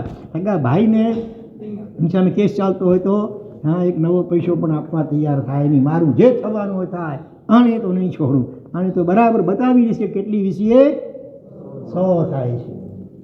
જોજો એવું કંઈ આપણામાં નથી ને અંદરમાં. નુકસાન વેઠવા તૈયાર થાય પણ ખાલી જગ્યા જવા તૈયાર ન થાય. 2 અક્ષર. નુકસાન વેઠવા તૈયાર થાય પણ ખાલી જગ્યા જવા તૈયાર ન થાય. નમી જવા તૈયાર, ઝૂકી જવા ને પછી નમી જવા તૈયાર ન થાય. હવે 8મો મુદ્દો હાથીમાં શું હતો? શરીરનો રંગ કાળો. શરીરનો રંગ કાળો. હવે મિથ્યાતિમાં કાળાશમાં શું ઘટાવીશું? એની શું કાળી હોય? એની લેસ્યા. લેસ્યા એટલે પરિણતિ, પરિણામ, ભાવ કે અધ્યવસાય. એસિડમાં જેમ જલળતા જ હોય, આગ પાસે જેમ દાહકતા જ હોય, કંટક પાસે જેમ તીક્ષ્ણતા જ હોય એમ ગાઢ મિથ્યાતિ પાસે લેસ્યા કૃષ્ણ જ હોય. અર્થાત એની વિચારણા ક્લિષ્ટ જ હોય. પોતાના તુચ્છ લાભ ખાતર સામાને ભારે નુકસાનીમાં ઉતારી દેતા એને કોઈ દર્દ કે શોક નહીં તો પોતાને તુચ્છ નુકસાનથી ઉઘારી લેવા સામાના મહાન લાભ ઉપર પણ ખાલી જગ્યા મારતા એને કોઈ પીડા નહીં. 3 અક્ષરમાં પહેલો અક્ષર ત, તરાબ. સાબા, ધન્યવાદ. હવે 9મું બધું શું છે હાથીમાં? ભાગવામાં લાચાર. ભાગવામાં લાચાર. હા, તો અહીંયા મૂર્છા, તીવ્ર મૂર્છા લે આસક્તિ, મમતા, એને છોડી ન શકે. માણસ એકલો હોય એની પાસે સામાનના મુદ્દા 20 હોય. ટ્રાવેલ લાઇટ નહીં, ટ્રાવેલ હેવી ટ્રાવેલિંગ.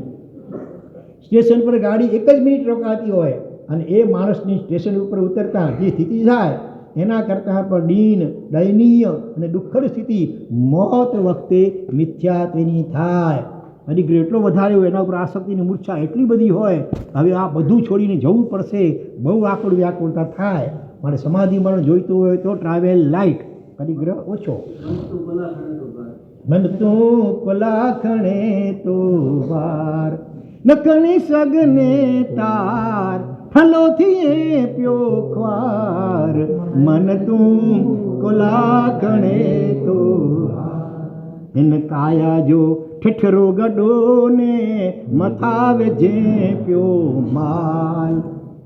ગરો ગડો ને ઘાંચું સેલ્યું વડા ઓકાર મન તું કોલાખણે તો.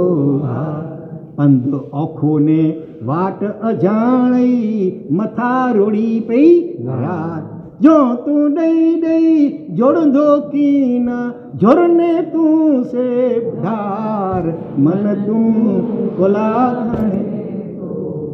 છડ માયાને કૂડ કપટ હી મનડે કે તું ઘાર.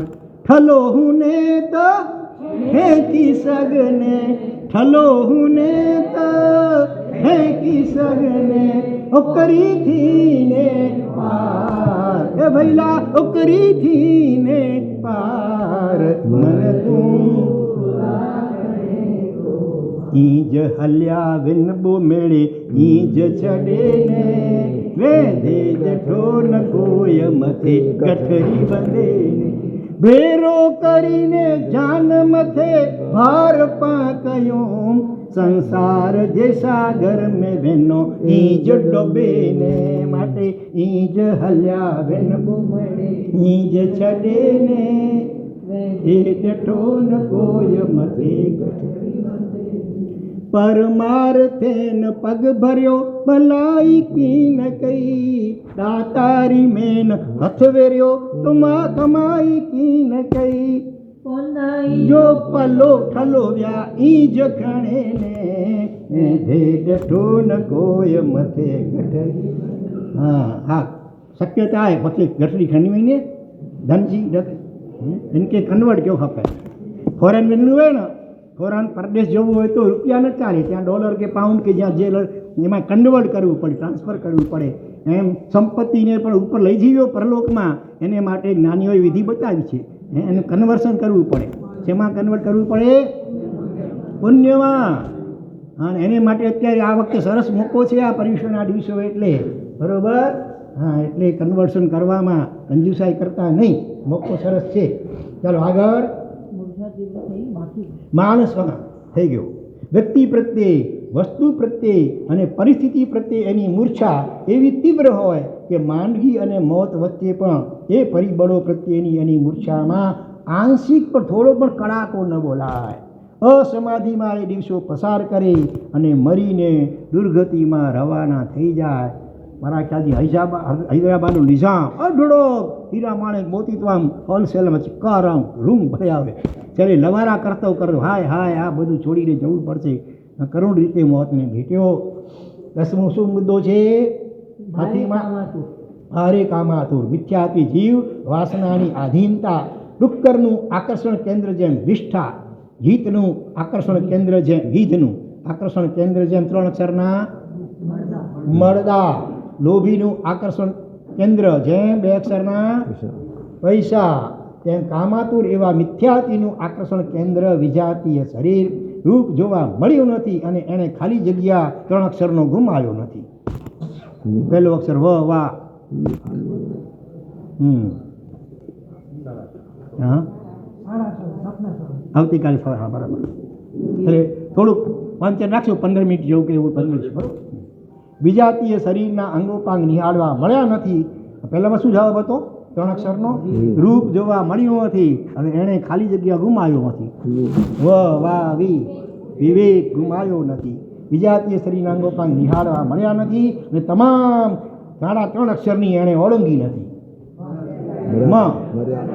મર્યાદા ધન્યવાદ હવે 11મો મુદ્દો પોતાના બહારના દાસ પોતાના મોતનું કારણ બને છે એમ મિથ્યાત્વી જીવનો પુણ્યોદય પણ અનંત સંસાર વધારનારું બને છે કારણ કે પુણ્ય પાપાનું બંધી પુણ્ય હોય એટલે પુણ્ય ઉદયમાં જે સંપત્તિ આવી મળી હોય એનાથી વિષ્ણુ સેવામાં વિલાસ વગેરેમાં દુરુપયોગ કરીને સરવાળે અનંત સંસાર પરિભ્રમણમાં કારણ બને હાથીના દાંત એ જ જેમ એના અકાળ મૃત્યુનું અને ભારે પીડાનું કારણ બને છે તે મિથ્યાત્વીનું પુણ્ય શક્તિ આરોગ્ય સમાજ પ્રતિષ્ઠા સામાજિક પ્રતિષ્ઠા કૌટુંબિક મોભો આર્થિક ઉન્નતિ વગેરે બધા જ પરિબળો એને પાપના માર્ગે સતત દોડતો રાખે છે બધાનો ગેરઉપયોગ કરે આ રીતે એનો બાહ્ય પુણ્યોદય એને અનંતકાળ ભવભ્રમણ કરાવનારો બની રહે છે હવે છેલ્લું 12મો મુદ્દો શું હતો હાથીમાં જંગલી પ્રાણી હાથી એ જંગલી પ્રાણી છે એટલે કે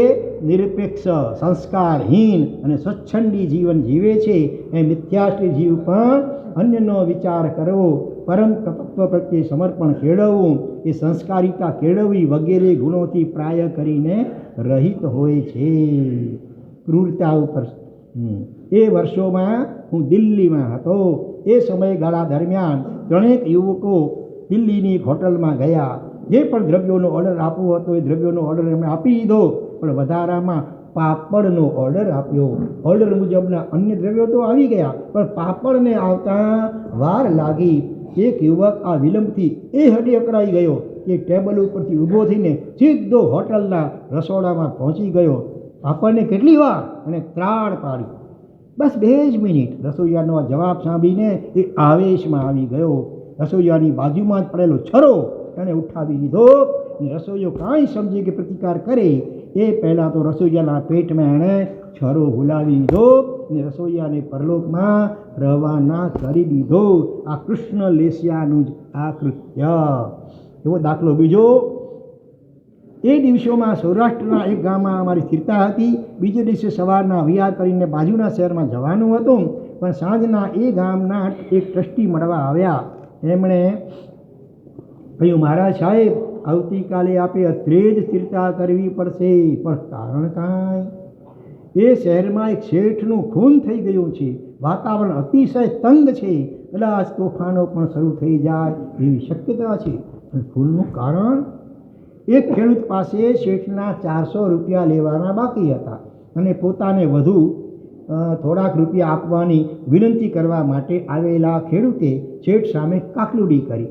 શેઠે એને રૂપિયા તો ના આપ્યા, પણ બાકી નીકળતા 400 રૂપિયા માટે શેઠે ખેડૂતને એને મા બેન સામેની ગંદામાં ગંદી ગાળો સંભળાવી. ખેડૂત શેઠની દુકાન પરથી નીચે તો ઉતરી ગયો, પણ 15 મિનિટમાં પાછો આવ્યો. શેઠ દુકાન પર એકલા જ હતા. શેઠ કાંઈ સમજે એ પહેલાં ખેડૂતે પોતાના શરીર પર ઘાસ તેલ છાંટી રહીને આગ લગાડી દીધી અને ભડકી બળી રહેલ પોતાના શરીર સાથે શેઠ ઉપર કૂદ્યો. શેઠની ચીસાચીસ છતાં પણ શેઠ પરની પકડ ખેડૂતે જરાય ઢીલી ન થવા દીધી અને ગણતરીની પળોમાં જ શેઠ અને ખેડૂત બંને સળગીને પરલોકમાં રવાના થઈ ગયા. બરોબર. આ મિથ્યાત્વ ગુણસ્થાનકમાં આવું બધું કરાવે. અતિ લોભ અને અતિવ્ર મૂર્છાનું જ આ કૃત્ય. ટૂંકમાં એટમ બોમ્બ કરતાં પણ અને કાતિલ વિષ કરતાં પણ, ભયંકર સુનામી કરતાં પણ, પ્રચંડ ભૂકંપ કરતાં અને વિનાશક વાવાઝોડા કરતાં પણ હાહાકાર સર્જનાર આ કયું ગુણસ્થાનક છે? પહેલું મિથ્યાત્વ. કોઈ પણ સંજોગમાં આત્માને એના પાસમાંથી છોડાવવો જ રહ્યો. મિથ્યાત્વનું મૂળ શું છે? આ શરીરને પોતાની જાત માનવી. હકીકતમાં આપણે પોતે શરીર આદિથી બિલકુલ ભિન્ન આત્મા છીએ. સતચિત અને આનંદ ઘન સ્વરૂપી આત્મા છીએ. એને બદલે આ જળ નાશવંત એવા શરીરને પોતાની જાત માનવી. આ જ મોટું મૂળ મિથ્યાત્વ. પછી એમાંથી ડાળી ડાફડા ઘણા ફૂટે છે. હવે બીજું સ્વપ્ન છે. 14 સ્વપ્નમાંથી બીજું સ્વપ્ન કયો? વૃષભ. પેટમાં ગયેલા ઘાસને પુનઃ મોઢામાં લાવીને બળદ શું કરે? વાગોળ રોય, ચાવતો જ રહે. એમ બીજું ગુણસ્થાનક, એનું નામ શું છે? શાસ્વાદન. એટલે કે ઉપરના ગુણસ્થાન, ચોથા ગુણસ્થાનકેથી પડતો આત્મા આ ગુણસ્થાનકે જ્યારે આવે છે ત્યારે એને સમ્યક્તનો કંઈક આસ્વાદ અનુભવવા મળે છે. તેમ હાથી કરતાં બળદમાં વિષયાશક્તિની માત્રા અલ્પ હોય છે, તેમ મિથ્યાત્વ ગુણસ્થાનક કરતાં આ શાસ્વાદન ગુણસ્થાનકે વિષયાશક્તિની માત્રા અલ્પ હોય છે. હવે ત્રીજું સ્વપ્ન શું છે? કેસરી સિંહ. કેવો? સર્કસના પાંજરામાં પૂરાયેલો એવો નહીં, કેસરી સિંહ. એક બાજુ સિંહ પરાક્રમી, નિરપેક્ષ અને રૂઆબદાર હોય છે, તો બીજી બાજુ ક્રૂર અને માંસભક્ષી પણ હોય છે. ભૂખ વિના એ જેમ કોઈનો શિકાર કરતો નથી અને ભૂખ લાગ્યા પછી ગમે તેવા નિર્દોષને પણ છોડતો નથી. વિષયાશક્તિના ક્ષેત્રે તો હાથી અને બળદ કરતાં એનામાં અલ્પ વિષયાશક્તિઓ છે. વર્ષમાં માત્ર એક જ વાર. એમાંય જાતિમાન સિંહ તો વર્ષમાં એક જ વાર વિષય સેવન કરે છે. ટૂંકમાં કહેવું હોય તો એમ કહી શકાય કે સિંહમાં ગુણ અને દોષ બંનેનું શું હોય છે? મિશ્રણ. તો ત્રીજા ગુણસ્થાનકનું નામ શું છે? મિશ્ર ગુણસ્થાનક. શાસ્ત્રોમાં સિંહાવલોકન. બીજી રીતે એમ પણ કહી શકાય છે કે આગળ ચાલવાનું અને પાછળ જોતા રહેવાનું, આ બે વિરોધી ક્રિયા સિંહ કરે. ખબર છે? થોડી થોડી વારે વારે પાછળ આમ જોયા કરે. આ બાબતને જણાવવા માટે શાસ્ત્રોમાં સિંહાવલોકન ન્યાય કહેવામાં આવે છે. સિંહનું અવલોકન. જો નમો લોએ સબ સાવણમ, એમાં શબ્દ આગળ ભલે એવું છે. તો શિકાર પર હુમલો કરવાનો સામે છે અને હુમલાની પૂર્વ તૈયારી રૂપે પોતાના ઉપર અન્ય કોઈ પ્રાણીનો કે શિકારીનો હુમલો તો નથી થઈ રહ્યો ને એની જાણકારી સિંહ પાછળ જોવા દ્વારા મેળવી રહે છે. પરસ્પર વિરોધી ક્રિયાનું આ મિશ્રણ એ સિંહમાં જોવા મળે છે.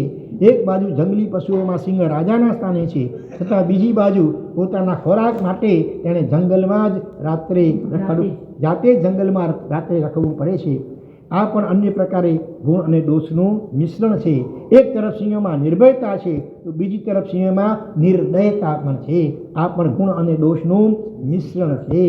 એમ ત્રીજા ગુણ સ્થાનકમાં રહેલ આત્માને વિતરાગ પ્રણીત ધર્મ પર જો રાગ નથી હોતો તો દ્વેષ પણ નથી હોતો. વિષયાસક્તિની માત્રા પણ અલ્પ હોય છે. ચોથું સ્વપ્ન શું હોય છે? શ્રીદેવી.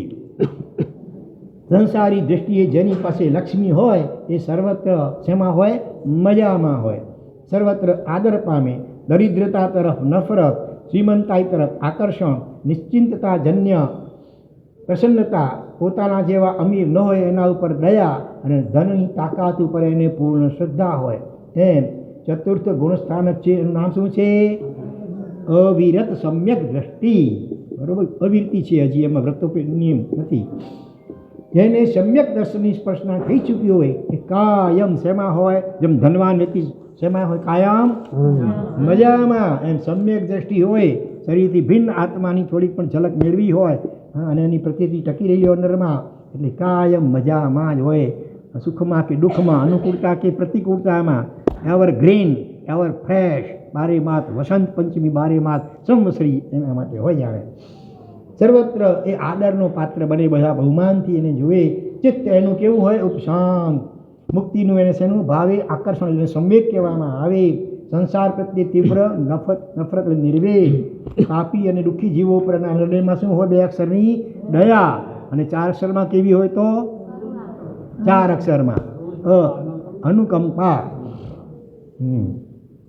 પ્રભુ વચનોની તાકાત ઉપર અને સત્યતા ઉપર એને પ્રચંડ શું હોય? શ્રદ્ધા, એટલે આસ્તિક્ય. અને સંસારની રખડપટ્ટીનો એને શું ન હોય? 2 અક્ષરનો ન હોય? સંસારની રખડપટ્ટીનો એને શું ન હોય? હવે 2 અક્ષરનો કાનો માત્રા વગરનો શબ્દ ભય ન હોય. સમ્યક તો થાય એટલે જાણે મોક્ષનું શું કે વિઝા મળી ગયો નક્કી, હવે ગેરંટી થોડા જ ભવોમાં મોક્ષનો અહીં બનશે. સંસારી આત્માને આ જગતમાં સૌથી વધુ આકર્ષણ કોઈ એક ચીજનું હોય તો એ શેનું આકર્ષણ છે? 3.5 અક્ષરની 3.5 અક્ષરની સંપત્તિનું આકર્ષણ છે. કારણ કે સંપત્તિમાં આ જગતના સર્વ પદાર્થોને ખરીદી લેવાની શક્તિ દરબાયેલી છે. બસ એ જ ન્યાય ધર્મી આત્માને અધ્યાત્મ જગતમાં સૌથી વધુ આકર્ષણ જો કોઈનું હોય તો એ પરિબળનું નામ શું છે? સમ્યક દર્શન. કારણ તમામ ગુણો એને જ આધીન છે, તમામ આત્મિક સુખો પણ એને જ આધીન છે. અધ્યાત્મ જગતમાં વાસ્તવિક પ્રવેશ પણ એની સ્પર્શના થકી જ છે. એની સ્પર્શના પછી જ પુનર્જન્મની પરંપરા પણ એની એક્સપાયરી ડેટ લાગી જાય. બસ વધુમાં વધુ આટલા ભાવથી વધુ નહીં, વધુમાં વધુ અર્ધપૂતગલ પરાવર્ત, એ તો રેર કેસમાં, બાકી ગણતરીના ભાવોમાં જ લગભગ નિષ્ફળ થઈ જાય. લક્ષ્મી દેવી કમળ પર બેસે છે અને કમળ કાંડવથી શું રહે છે? કાયમ અલિપ્ત અને અસંગ જ રહે છે. તેમ સમ્યક દ્રષ્ટિ જીવ હંમેશા વિવેક ઉપર આરૂઢ હોય છે અને વિવેક દ્રષ્ટિ એને સંસારથી સદા નિર્લેપ રાખે છે. આવું અપૂર્વ અલૌકિક શું છે આ ચોથું? સમ્યક દર્શન ગુણસ્થાનક છે. સમ્યક દર્શન રૂપી શ્રીદેવી અમારા હૃદય કમળમાં બિરાજમાન થઈ જઈને આપ જીવનને સદગુણોથી સુવાસિત કરતા જ રહો, એવી અહીંયા પ્રાર્થના કરવામાં આવી છે. એટલે આપણા વર્તમાન જીવનનું લક્ષ્ય મોક્ષ તો અંતિમ છે, પણ આ ભાવમાં શક્ય નથી. પણ આ ભાવનું મુખ્ય ટાર્ગેટ શું હોવું જોઈએ? લક્ષ્ય, આપણું ગોલ સમ્યક દર્શનની પ્રાપ્તિ, એટલે શરીરથી ભિન્ન આત્માની થોડીક પણ ઝલક કે અનુભૂતિ. અને એને માટે રોજ થોડી વાર સવાર સાંજે જ્યારે મોકો મળે અંતર્મુખ થવાનો, નિર્વિકલ્પ થવાનો અભ્યાસ કરવો જોઈએ. અને એને માટે મનમાં ઉઠતા વિકલ્પો એને માત્ર દ્રષ્ટા ભાવે, સાક્ષી ભાવે જોવાનું. એમાં ભળી ન જવાય, એમાં તણાઈ ન જવાય, ખેંચાઈ ન જવાય. માત્ર એનાથી અલગ થઈને માત્ર જોવા જોઈએ એટલે ઓટોમેટિક એ વિકલ્પ તરત શાંત થઈ જશે. એટલે એ રીતે જે વિકલ્પોની હારમાળા નિરંતર મગજમાં ચાલતી હોય કાંઈક ને કાંઈક, એમાં ગાબડા પડવા માંડશે અને એમાં એમ કરતાં કરતાં કોઈ ધન્ય પણ એવી આવી હશે કે મન થોડી ક્ષણો માટે બિલકુલ વિકલ્પ શૂન્ય નિર્વિકલ્પ બની જશે અને ત્યાર પછી જ જીવને પોતાના મૂળ શુદ્ધ આત્મ સ્વરૂપની અનુભૂતિ થતી હોય છે. આ આપણા સૌના જીવનનો મુખ્ય ટાર્ગેટ લક્ષ્ય બનવું જોઈએ. ખાસ લક્ષ્ય રાખજો. હવે 5મું સ્વપ્ન શું છે? ફૂલની માળા. એમ તો માળા સુવર્ણની પણ હોય, મોતીની પણ હોય છે, ચાંદીની પણ હોય છે અને પિત્તળની પણ હોય છે, પણ એ માળામાં વધુમાં વધુ સૌંદર્ય જ હોય છે, સુવાસ નથી હોતી. બરાબર? આ બધી જળ પદાર્થો. જ્યારે અહીં પ્રભુની માતાએ સ્વપ્નમાં પુષ્પની માળા જોઈ છે કે જેમાં સૌંદર્ય અને સુવાસ બંને છે. એમ 5મું ગુણસ્થાનક એનું શું નામ છે? દેશ વીરતિ. દેશ એટલે અહીંયા આંશિક રીતે, દેશ એટલે ભારત દેશ એ અર્થમાં નથી, પણ દેશ એટલે અમુક અંશે પણ પાપોથી પ્રતિજ્ઞાપૂર્વક વિરામ અટકવાનું. તો ઉપધાનની પૂર્ણાહુતિ થાય, માળા યાદ આવી જાય, છરી પાલિત યાત્રા સંગ પૂર્ણ થાય એટલે માળા આવે ને, સંપત્તિની માળ કરવાની આવે. સત્કાર્ય સંપન્ન થતાં શનિએ બહુમાન થાય, તપસ્વીઓના બહુમાનની માળા યાદ આવી જાય. એમ 5મું દેશવૃત્તિ ગુણસ્થાનક એટલે પાપોની આંશિક વિરતિ એટલે એક વિરામ. અવિરતિ સમ્યક દ્રષ્ટિ ગુણસ્થાનક મહાન છે, મહત્વનું છે, એની ના નથી, પણ એ ગુણસ્થાનકે વિરતિની કોઈ સુવાસ નથી, પ્રતિજ્ઞા હજી જીવ લઈ શકતો નથી. શ્રેણિક મહારાજા પ્રથમ તીર્થંકર થનાર છે આવી 24મીમાં, તથા એમના જીવનમાં પણ કર્મ એવા હતા જોરદાર, એટલે અવિરતિને ઉડે કે નાનકડી પણ વિરતિ એટલે કે એક નવકારથી જેવું પચખાણ પણ કરી શકતા નહોતા. હા, ભગવાને કહ્યું કે ભાવથી નવકાશી કરે એક દિવસ તો નરક ટળી શકે, એમ છતાં પણ એક દિવસથી પણ નવકાશી ભાવથી કરી શક્યા નહોતા. જીવ ઘણીવાર આ વ્રત પચખાણ લેવાની શું જરૂર છે વગેરે વગેરે કરીને એ નિયમોની વ્રતોની હાંસી ઉડાડતો હોય અને ઉત્સૂત્ર બોલતો હોય, એના કારણે ક્યારેક આવું પણ થઈ જાય કે નાનકડું પણ વ્રત પચખાણ લઈ શકે નહીં, લેવાની ઈચ્છા પણ લગભગ ન થાય. તો પ્રતિજ્ઞાપૂર્વક પાપોનો આંશિક પણ ત્યાગ નથી ચોથા ગુણસ્થાનકે. જ્યારે આ ગુણસ્થાનકે પાપોનો આંશિક ત્યાગ છે, જેનું સદભાગ્ય માત્ર મનુષ્ય ગતિમાં અને બીજી કઈ ગતિમાં શક્ય છે? વિરતિ, દેશવીરતિ. મનુષ્ય સિવાય દેવગતિમાં નહીં, ભલે તિરંજ ગતિમાં. તિરંજો પણ લઈ શકે ભાવથી અવિરતિ, એટલે કે કોઈને જાતિ સ્મરણ જ્ઞાન થાય અને એને પશ્ચાતાપ જાગે અને મનોમન ત્યાં એ સંકલ્પ કરે. દાખલા તરીકે મારે નિર્દોષ આહાર કરવો છે, હવે દોષિત આહાર માંસ ભક્ષણ વગેરે કરવો નથી, આવા પણ દાખલાઓ આવે છે. તો આ ગુણસ્થાનકે સમ્યક દર્શનનું સૌંદર્ય અને આંશિક વિરતિની સુવાસ પણ હોય છે. ફૂલની માળાનું આયુષ્ય કેટલું હોય? 1 દિવસનું જ હોય છે, મોટી વાર સાંજે માળા કરમાઈ જાય છે. એમ દેશવૃત્તિ ગુણસ્થાનક પણ 1 ભાવ પૂરતું જ હોય છે. જેવી રીતે સંકિત ભવાંતરમાં સાથે આવે છે, એ રીતે કંઈ 5મું ગુણસ્થાનક ભવાંતરમાં સાથે આવતો નથી. આવે પણ એ ન પણ આવે એ નહીં, અથવા ઉત્પન્ન થાય સાથે આવે એટલે બીજા ભાવમાં પણ જન્મ લીધા પછી થોડોક સમય થાય, સમજણો થાય, પછી એ વ્રત નિયમ લઈ શકે. 6મું સ્વપ્ન છે ચંદ્ર. શીતલ ખરો પણ કલંકને સંગરીને બેઠેલો, અને પાછો થોડો પ્રમાદી પણ ખરો, ધીરે ધીરે. પૂર્ણિમાના દિવસે આખી રાત ઉગેલો રહે, બીજા દિવસથી 45 મિનિટ મોડો થતો જાય છે. અલબત્ત એની શીતળતા, આહ્લાદકતા અને દર્શનીયતા 2 નમૂન. શાંત સાગરમાં પણ ભરતી લાવવાની એની ક્ષમતાની તોલે અન્ય કોઈ ના આવે. તો એવી રીતે હવે 6મું ગુણસ્થાન કયું છે? પ્રમત્ત સર્વવીરતિ. સર્વવીરતિ, સર્વ પાપોથી વીરતિ જિંદગીભર માટે પ્રતિજ્ઞાપૂર્વક, પણ સાથે હજી થોડો પ્રમાદ અંદરમાં હોય. સર્વ સાવધ્યના ત્યાગવાળું સંયમ જીવન પામી ચૂકેલો જે સંયમી આ ગુણસ્થાનકે છે, એ મુનિનું અંતઃકરણ કેવું હોય? 3 અક્ષરનું શીતલ, ચંદ્રની જેમ. બરાબર? અને એ મુનિના આચારો ભલે વંદનીય છે, એ મુનિનું દર્શન ભલે આહ્લાદક છે, એ મુનિની ઉપસ્થિતિ માત્રથી ભલે અનેકના હૈયામાં શુભ ભાવોની છોડો ઉછળી રહી છે, તો પણ એ મુનિ છદ્મસ્તતાનો શિકાર હોવાના કારણે નિમિત્તવશ કે કર્મવશ અવારનવાર પ્રમાદનું સેવન પણ ત્યાં થતું રહેતું હોય છે. ચંદ્ર શીતળ પણ કલંકયુક્ત, એમ આત્મા સંયમી પણ શેનાથી યુક્ત? પ્રમાદથી યુક્ત. ત્યાર પછી સાતમું સ્વપ્ન શું છે? સૂર્ય. સૂર્ય ઉગવામાં એક સેકન્ડનો પણ પ્રમાદ ન થાય, એટલે તે ઉગે એટલે અંધકાર જાય, કીચડ સુકાવા લાગે, કમળો ખીલવા લાગે, માર્ગના અનિષ્ટ તત્વો નિષ્ક્રિય થઈ જાય, ચોર દાખલું ઉતાર આવી ગઈ રે. એમ સાતમું ગુણસ્થાનક, એનું નામ શું છે?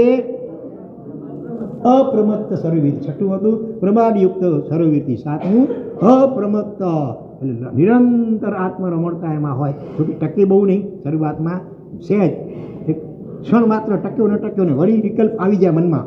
સાતમું ગુણસ્થાન નિર્વિકલ્પ દશા આત્માની, તો એ જાજો સમય ટકે નહીં. જો 2 ઘડી 48 મિનિટ નિર્વિકલ્પ દશા મારે તો કેવળ જ્ઞાન થઈ જાય, પણ એ પહેલાં સંજ્ઞાનમાં શક્ય બને, બાકીના સંજ્ઞાનોમાં નહીં. અત્યારે તો સાવ નબળું 6ઠ્ઠા નંબરનું સંજ્ઞાન છે એટલે શક્ય નથી. હા, તો સૂર્ય ઉગવામાં થઈ ગયું. તેમ સાતમું ગુણસ્થાનક અપ્રમત્ત. આ ગુણસ્થાનક એ બિરાજમાન સંયમી સૂર્ય જેવો અપ્રમત્ત હોય, કાયા એની સત પ્રવૃત્તિમય હોય, વચનો એના ભગવાનની આજ્ઞાયુક્ત હોય, મન એનું નિર્દોષ, અંતઃકરણ એનું નિર્મળ, એની ઉપસ્થિતિ માત્રથી ભક્ત જીવોના હૃદય કમલ વિકસિત થવા લાગે, અજ્ઞાનનો અંધકાર દૂર થાય, વાસનાનો કીચડ સુકાવા લાગે. આ રીતે સૂર્યને સાતમા ગુણસ્થાનક સાથે સરખાવ્યો. પછી આઠમું સ્વપ્ન ધ્વજ.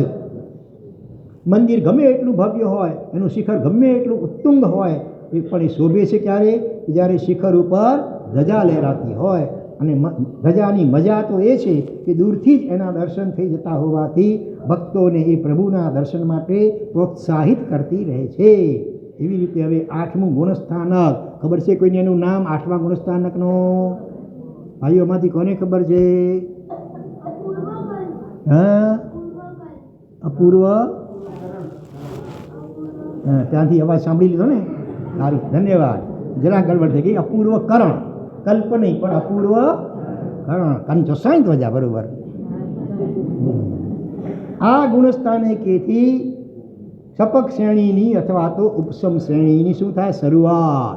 શ્રેણી માંડી. હવે લિફ્ટની જેમ સડસડાટ આત્મા અંતર્મૂર્તમાં કેવળ જ્ઞાન પામવો છે. અહીંથી 8, 9, 10, 12, 13મું આટલા બધા ગુણસ્થાનકો ભેગા મળીને પણ માત્ર અંતર્મૂર્ત લાગે.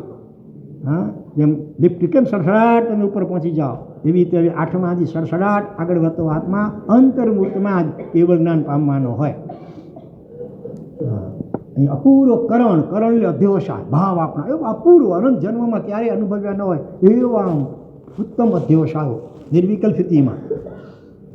જો આત્મા એક સપક ક્ષણી માની લીધી હોય તો વધુમાં વધુ 48 મિનિટમાં જ કેવળ જ્ઞાન પામી જાય છે. બાકી આત્મા પર અનંતકાળથી રાજ કરી રહેલા મોહરાજાનો ખાત્મો બોલાવવા આ ગુણસ્થાનકેથી સાધક આત્મા રીતસરની લડાઈ આદરે છે. કોની સામે? મોહરાજા સામે, કસાયોની સામે. લડાઈની શરૂઆતમાં આગળ જેમ ધ્વજ ચાલતો હોય છે એમ મોહ સામેની લડાઈના આર્ય યુદ્ધમાં, હજુ કેવું છે? આર્ય યુદ્ધ છે, અનાર્ય નહીં. આ ગુણસ્થાનક ધજાની ગરજ સારતું રહે છે. 9મું સ્વપ્ન છે પૂર્ણ કળશ. જળથી ભરેલો, સર્વ ઋતુઓના પુષ્પોથી વીંટળાયેલો, સર્વ મંગળોથી અલંકૃત થયેલો રૂપ્યમય ચાંદીનો પૂર્ણ કલશ આંખોને સાતા અને મનને પ્રસન્નતા ઉપજાવું રહે છે. એવી રીતે 9મું ગુણસ્થાનક જેનું નામ શું છે? બોલ પાર્શ્વ. નથી આવ્યો? એંગેજ છે, લાઈન એંગેજ છે. બોલો. હા, અનિવૃત્તિકરણ. હવે નિવૃત્તિ વિરામ, અનિવૃત્તિ એટલે પાછું હટવાનું નથી. કરેંગે ઓર મરેંગે નહીં, કરકે હી રહેંગે. કરેંગે મરેંગે ઉપસમ શ્રેણીમાં આવી શકે, ઘટાડી શકાય. હા, એમાં પાછું પડે હાથમાં. ઉપસમ શ્રેણી, સપક શ્રેણીમાં તો કરેંગે ઓર કરકે હી રહેંગે, એટલે કે મોહરાજા ઉપર વિજય પાકર કે ही रहेंगे, केवल ज्ञान को प्राप्त प्रकट करके ही रहेंगे. આ ગુણસ્થાનથી ક્રમશઃ ક્રોધ, માન અને માયા જળ મૂળથી ક્ષય પામતા જાય, દબાતા ન જાય, ક્ષણ પામતા જાય. અને આત્મા શિવ સુંદરીને વરવા આગળ ધપતો હોય છે. જેમ અંજન શલાકા પ્રતિષ્ઠાદી મહોત્સવની મંગળ શરૂઆત કુંભ સ્થાપનાથી થતી હોય છે, તેમ આ ગુણસ્થાનક પણ શિવ સુંદરીને વરવા સજ્જ થઈ ગયેલા આત્મા માટે કુંભ સ્થાપનાની ગરજ સારતું હોય છે. એટલે આ રીતે કુંભ સ્વપ્ન, કળશ સ્વપ્નને અનિવૃત્તિ ગુણસ્થાનક સાથે સરખાવ્યો. 10મું સ્વપ્ન છે પદ્મ સરોવર. ભમરાઓ જેની આસપાસ ગુંજારો કરી રહ્યા છે, સૂર્ય વિકાસી કમળો, ચંદ્ર વિકાસી કમળો, રક્ત કમળો, શ્વેત કમળો વગેરે અનેક પ્રકારના કમળોથી યુક્ત અનેક પ્રકારના જલચર જીવો જેમાં પ્રસન્નતાથી વિહરી રહ્યા છે એવું જે સરોવર એનું નામ છે પદ્મ સરોવર. એમ 10મું ગુણસ્થાનક કે જેનું નામ શું છે? જો તપોવનના સંસ્કાર સૂક્ષ્મ સંપરા. સંપરાય એટલે કસાય, લોભ કસાય માટે ખાસ પારિભાષિક શબ્દ છે લોભ કસાય સંપરાય. અને એ પણ એવો સૂક્ષ્મ ક્રોધ માન અને માયા આ 3 કસાય તો જળમૂળથી નાશ પામી ગયા 9મા ગુણસ્થાનકે. હવે માત્ર લોભ પણ બહુ સૂક્ષ્મ રહ્યો છે એટલે આ નામ છે સૂક્ષ્મ સંપરાય. આ ગુણસ્થાનકે લોભના ટુકડે ટુકડા કરીને પ્રકૃષ્ટ વીર્યથી યોગી તેને હટાવે છે અને પોતાના આત્મ સરોવરને સદગુણોના કમળોથી મગમગતું કરી દે છે. અલબત્ત સરોવર ગમે એટલું મનોહર હોય છે તો પણ એની નીચે જેમ થોડોક તો કાદવ હોય જ છે તેમ આ ગુણસ્થાનક જ્વલંત વિશુદ્ધિથી યુક્ત હોવા છતાં પણ સૂક્ષ્મ લોભરૂપી કાદવ ત્યાં હાજર હોય છે. 11મું સ્વપ્ન શું છે? રત્નાકર સમુદ્ર. રત્નદીપ મેળવવા સમુદ્ર સફરે નીકળનારા ત્યાં પહોંચી જાય તો માલામાલ થઈ જાય. વચ્ચે વાહન તૂટે તો પાટિયાના સહારે કદાચ કિનારે પણ આવી જાય અને તરતા ન આવડે તો ડૂબી પણ જાય.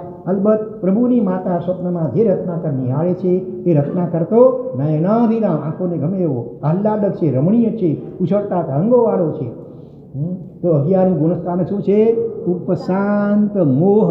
મોહ સંપૂર્ણપણે ઉપશાંત થઈ ગયેલો, ક્ષીણ નથી થયો પણ અંદરમાં ફરી ગયો છે. એટલે અંદરમાં છે સુસુપ્ત, એટલે વળી ક્યારેક માથું ઉચકશે. તો 11મું ગુણસ્થાનક ઉપશાંત મોહ. ઉપશમ શ્રેણી ઉપર આરૂઢ થયેલો આ યોગી આ ગુણસ્થાનકે આવીને અટકી જાય છે. પછી આગળ ન વધી શકે, નીચે જ પડે. એ આગળ જઈ શકતો જ નથી. આ ગુણસ્થાનકે જો એનું આયુષ્ય પૂરું થઈ જાય તો એ અનુત્તર વિમાનવાસી દેવ બને, ઉપરના 5 દેવલો. જીવંત રહીને જો નીચેના ગુણસ્થાનકે ઉતરતો જાય તો 7મે 6ઠે અટકે અથવા યાવઠે પ્રથમ ગુણસ્થાનકે પણ પહોંચી જાય. 11મેથી સીધો નીચે. અને ભલું હોય તો સંસારમાં અનંતકાળ સુધી પણ કદાચ રખડે તો નવાઈ નહીં. ભલો ત્યાં જો. 12મું સ્વપ્ન વિમાન. 1008 સ્તંભવાળું સૂર્યોદય સમયની કાંતિની જેમ શોભતું, રત્નમય દિવાલમાં અનેક પ્રકારના મનોહર ચિત્રોથી શોભતું, સુગંધી ધૂપ પ્રસરાવતું, દેવ દુંદુબીના અવાજથી સમસ્ત જીવલોકને પૂરતું વિમાન એ તીર્થંકરની માતા આ સ્વપ્નમાં જુએ છે. એમ 12મું ગુણસ્થાનકનું નામ શું છે? ક્ષીણ મોહ. હવે મોહ ખતમ થઈ ગયો. બસ હાથમાં ડ્રાફ્ટ આવતા રકમ મળી જવાનું જેમ પાક્કું થઈ જાય છે. બરાબર સહી હોય ને કરોડ રૂપિયાનું ડ્રાફ્ટ આવી જાય એટલે પાક્કું.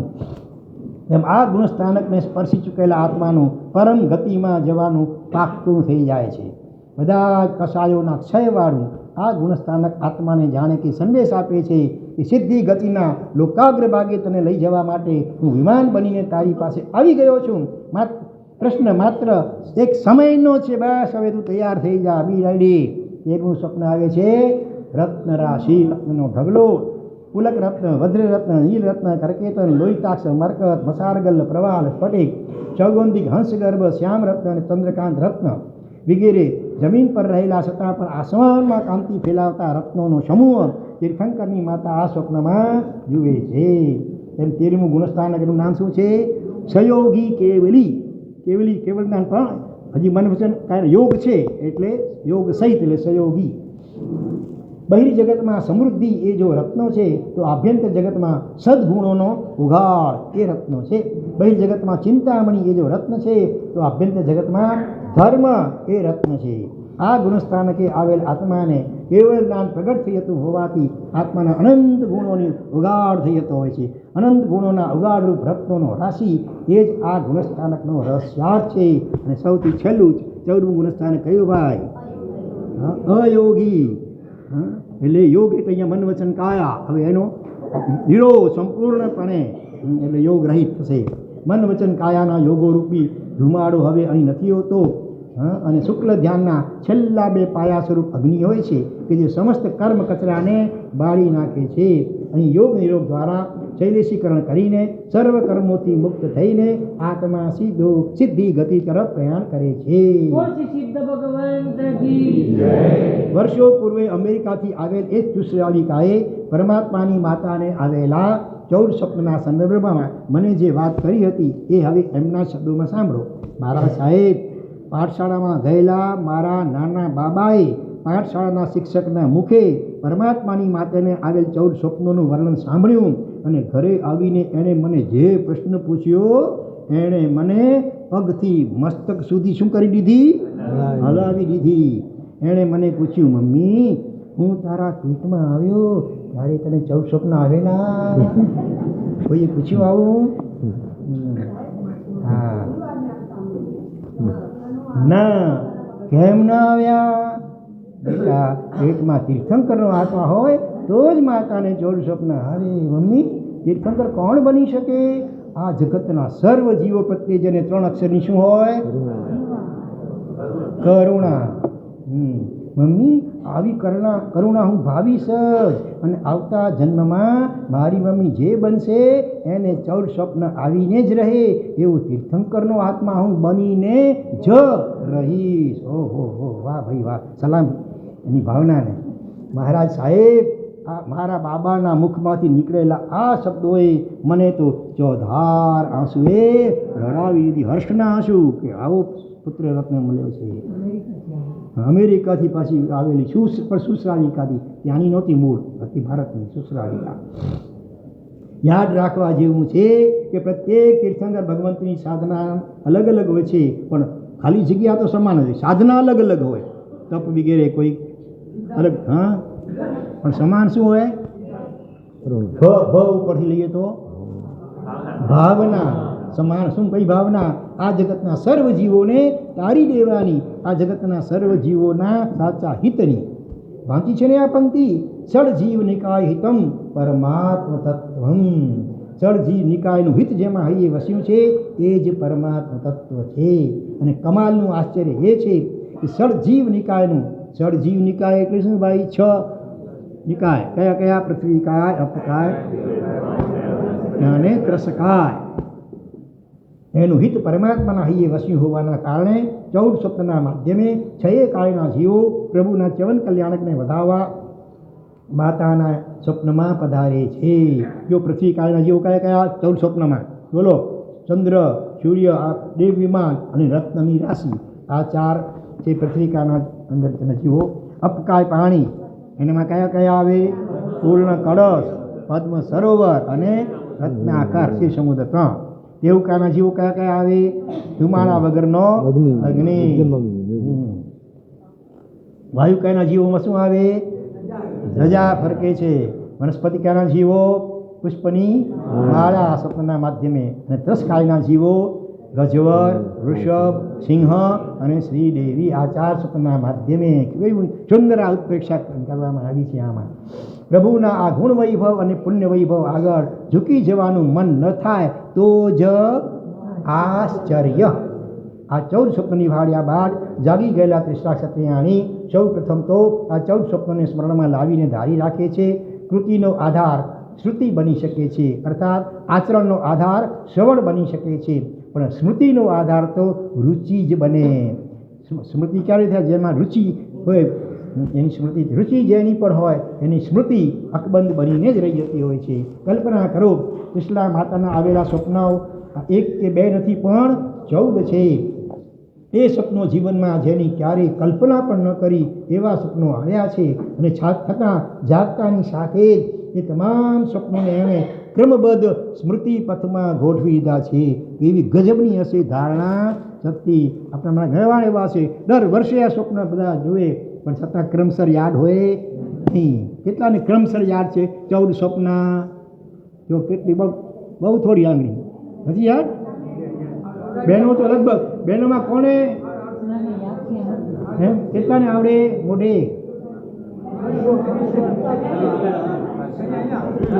ચોઢાડિયામાં આવે, 22મી ચોઢાડિયામાં આવે, સ્નાત્ર પૂજામાં આવે.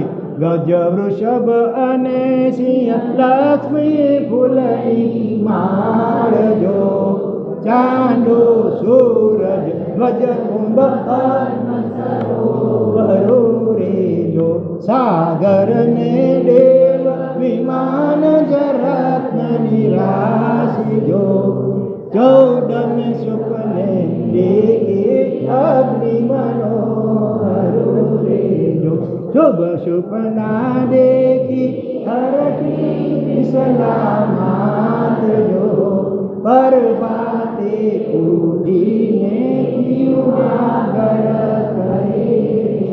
વાહ, બહુ ધન્યવાદ. કેવું સરસ મીઠું મધુર લાગે ને આમ સાંભળીએ તો પણ કંઠસ્થ કરી લેવા જેવું ખરું હો. તો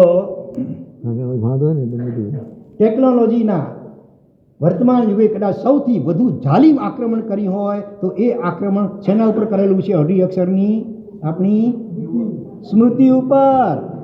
પહેલાં તો અઢિયાને ઊંઠાને બધા પાડે કડકડાટ પાઠે બધા પાડા મોઢે હતા ને ભણાતા હતા, ગુણાકાર ભાગાકાર જરા જરા માટે કરલો દુનિયા મુઠ્ઠી મેં બધા ઉઠા ભણાવવા.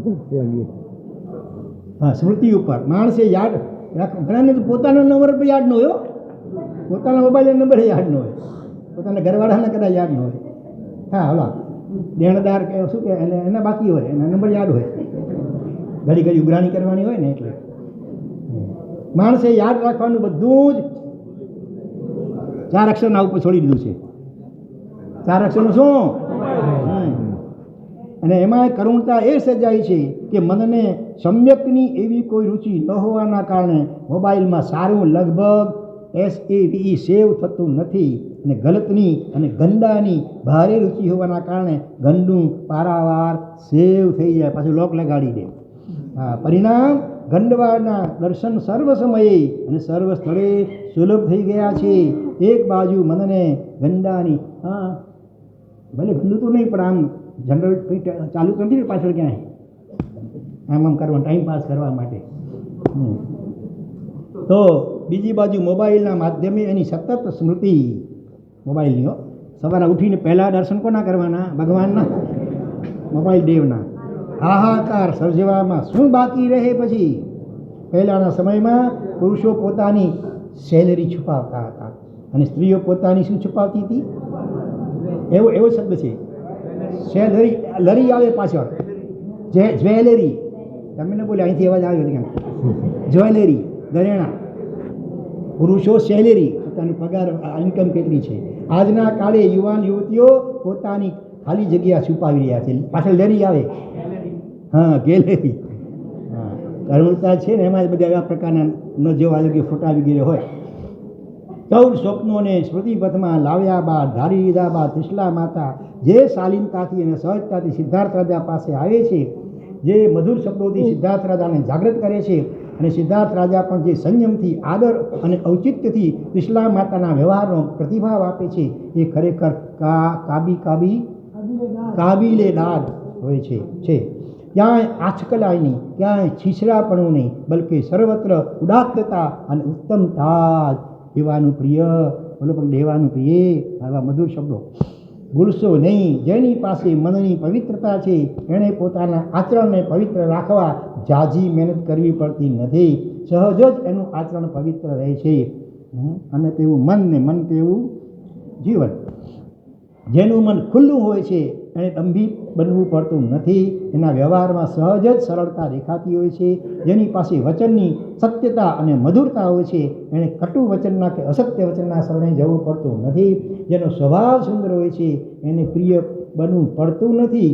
સૌને એ સહજ જ પ્રિય બન્યો રહે છે. જેનું દિલ મોટું હોય છે એની પાસે ક્ષમા કે પ્રેમની માગણી કરવી પડતી નથી. પુષ્પમાંથી જે રીતે સુવાસ પ્રસરતી હોય એ જ રીતે એનામાંથી પ્રેમ અને એની ક્ષમા પ્રસરતી હોય છે. પ્રભુના માતા પિતા પાસે આ તમામ પ્રકારનો ગુણ વૈભવ હોવાના કારણે એમના વલણ, વચન, વર્તન અને વ્યવહાર સર્વત્ર આદર પાત્ર બનતા હોય છે. આ બાજુ સિદ્ધાર્થ રાજાના મુખે તમને ઉત્તમ પુત્ર રત્નની પ્રાપ્તિ થશે એવો સ્વપ્નનો ફળાદેશ સાંભળીને અત્યંત પ્રસન્ન થઈ ગયા ત્રિશલા માતા પુનઃ સ્વસ્થાને આવે છે. અને મને આવેલા અમંગલકારી સ્વપ્નો અન્ય પાપ સ્વપ્નોથી નિષ્ફળ ન બની જાય એ ખ્યાલે દેવગુરુ સંબંધી મંગળ અને ઉત્તમ પ્રસંગોની સ્મૃતિથી સંપૂર્ણ રાત્રિ જાગતા જાગતા પસાર કરે છે. અને એ જ 14 સ્વપ્નોને પુનઃ પુનઃ યાદ કરતા રહે છે. સારું સ્વપ્ન આવ્યું હોય તો સૂવું જોઈએ નહીં. પાછળથી જો અશુભ સ્વપ્ન આવી જાય તો સારા સ્વપ્નનું ફળ નાશ પામે. અને અશુભ સ્વપ્ન આવ્યું હોય તો નૌકાર ગણતા ગણતા આમ સૂઈ જવાનું. એક કોલેજિયન યુવકની ઉંમર હશે 20ની આસપાસ. અને એકવાર વહેલી સવારે આવ્યો એક આચાર્ય ભગવંત પાસે, વંદન કરીને બેઠો અને આચાર્ય ભગવંત પાસે એણે પોતાના મનની જિજ્ઞાસા અને ભાવના વ્યક્ત કરી. શું? મેં સાંભળ્યું છે કે વહેલી સવારના આવેલ સ્વપ્ન નિષ્ફળ નથી જતું, પણ ફળે જ છે. એ વાત સાચી? આચાર્ય ભગવંતને પૂછે છે યુવાન. હા, એ સ્વપ્ન આવ્યા પછી જો વ્યક્તિ સૂઈ ન ગઈ હોય તો. મને આજે એક સ્વપ્ન આવેલ છે. શેનું? મેં આપના ચરણમાં ખાલી જગ્યા સમર્પણ કરી દીધું. નક્કી? 100%? બરોબર, નક્કી ને? તો એટલે કે મેં આપની પાસે શું લીધી? દીક્ષા. અને આ સ્વપ્ન આવ્યા પછી હું સૂતો નથી. તો બોલ, શું કરવું છે તારે? તો કે સ્વપ્ન સફળ કરવું જ છે. શું વાત કરે છે તું? સાચું જ કહું છું, અને એ માટે તો હું અત્યારે આપની પાસે આવ્યો છું. અત્યારે મને જીવનભરના ખાલી જગ્યાની પ્રતિજ્ઞા આપી દો. બ્રહ્મચર્યની અડધી દીક્ષા. મા બાપને પૂછીને આવ્યો છે. માતા પિતા હાજર નથી અને માતાએ સંમતિ આપી દીધી છે. મારી આંખ સામે એ યુવકને પ્રસન્નતા સાથે બ્રહ્મચર્ય વ્રત અંગીકાર કરતો મેં નિહાળ્યો છે. આજે એ યુવક સંયમ જીવન અંગીકાર કરીને ખૂબ સુંદર મુનિ જીવન જીવી રહ્યો છે અને સ્વશક્તિ અનુસાર પ્રવચન આદિના માધ્યમે અનેક આત્માઓને ધર્મમાં જોડી રહેલ છે. ધન્ય સ્વપ્ન અને ધન્ય આ યુવકનું પરાક્રમ. હા, સ્વપ્ન આવ્યું ને એને સફળ કરી બતાવ્યું. શુભસ્ય શીઘ્રમ. ધર્મના કામમાં ઢીલ કરવી નહીં. સારા કામમાં કેટલા વિઘ્ન આવે? લગભગ 100. આ બાજુ સવાર થતાં સિદ્ધાર્થ રાજાએ પોતાના કૌટુંબિક પુરુષોને અર્થાત ખાલી જગ્યાને બોલાવ્યા. 3 અક્ષર સેવકોને બોલાવ્યા. માટે પહેલો શબ્દ કયો મૂક્યો? કૌટુંબિક પુરુષ. હા, નોકર ચાકર સેવક વગેરેને પણ પોતાના કુટુંબના જ સભ્ય હોય એ રીતે આપણા વડીલો બહુમાનપૂર્વક રાખતા. એની સામે એને તુચ્છકારથી જોતા નહીં, કે તુચ્છકારથી બોલાવતા નહીં. પોતે જે જમે એ જ ભોજન નોકરો વગેરેને પણ આપતા હતા. આજે પણ છે એવા થોડા. અહીં સેવકો માટે કૌટુંબ પુરુષોનો કરવામાં આવેલ શબ્દ પ્રયોગ સાચે જ આનંદદાયક તો છે જ, પણ આશ્ચર્યજનક પણ છે. એક સંબંધ હોય છે કયો? દૂધમાં પડતા લીંબુના ટીપાઓ જેવો. બરોબર?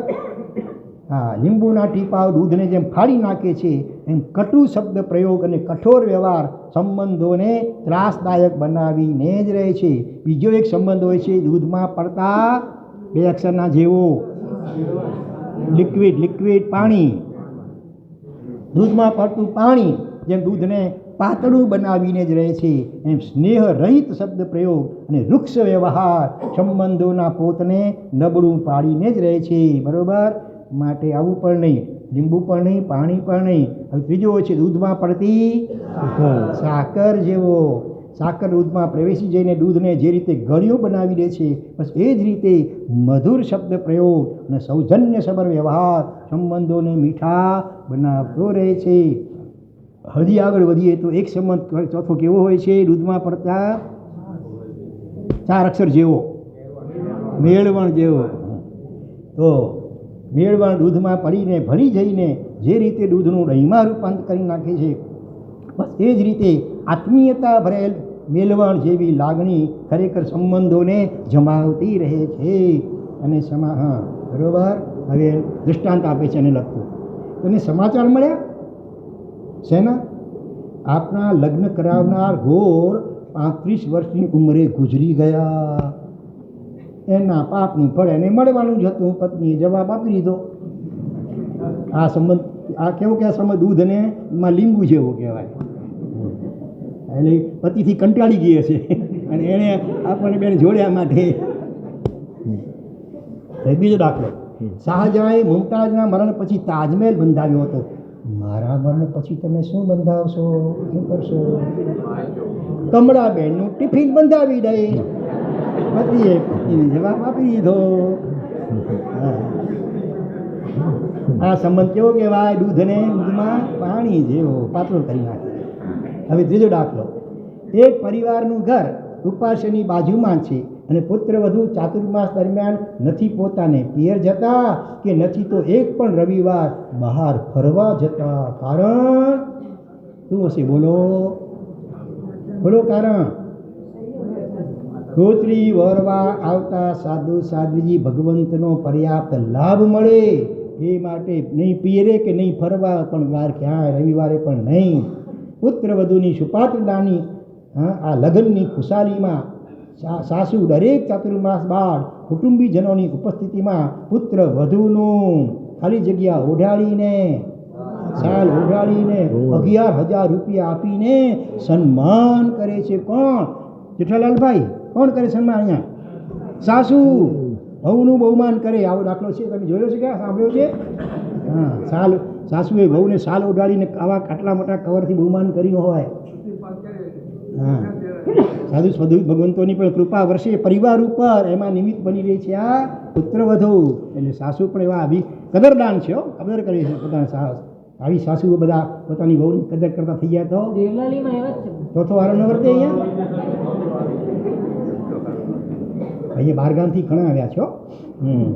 તો હા, હવે આ સંબંધ કેવો કહેવાય? દૂધમાં સાકર જેવો. ઓહો, તો હજી એનાથી ઊંચું ચડી જતું બીજો કયો સંબંધ હશે? દૂધમાં દહીં જેવો, બેલવણ જેવો. જોઈએ, પિતાજીના સમયથી પોતાને ત્યાં નોકર તરીકે રહેલ પ્રૌઢ પુરુષને દીકરાએ પોતાના જ ઘરમાં સ્વતંત્ર એર કન્ડિશન રૂમ ફાળવી આપ્યો છે. એ તો ઠીક, પણ પિતાજીની અનુપસ્થિતિમાં પરિવારના દરેક સભ્યો સવારના એમના ચરણે પડીને આશીર્વાદ મેળવીને એમની કૃતજ્ઞતા અભિવ્યક્ત કરી રહ્યા છે. કિતના અચ્છા, કિતના અચ્છા. ફરીથી વાંચું છું, સાંભળજો ધ્યાનથી. પિતાજીના સમયથી પોતાને ત્યાં નોકર તરીકે રહેલા પ્રૌઢ પુરુષને દીકરાએ પોતાના જ ઘરમાં, પિતાજી તો હવે કદાચ નથી રહ્યા, પણ છતાં પણ એ ઘર જ શરી તો વહી થયો વેરી બાપા આણે આજો કમને આણે દાવસે આણે એવું કહેતા નથી, પણ એને રહેવા માટે પોતાના જ ઘરમાં સ્વતંત્ર એર કન્ડિશન રૂમ ફાળવી આપે છે.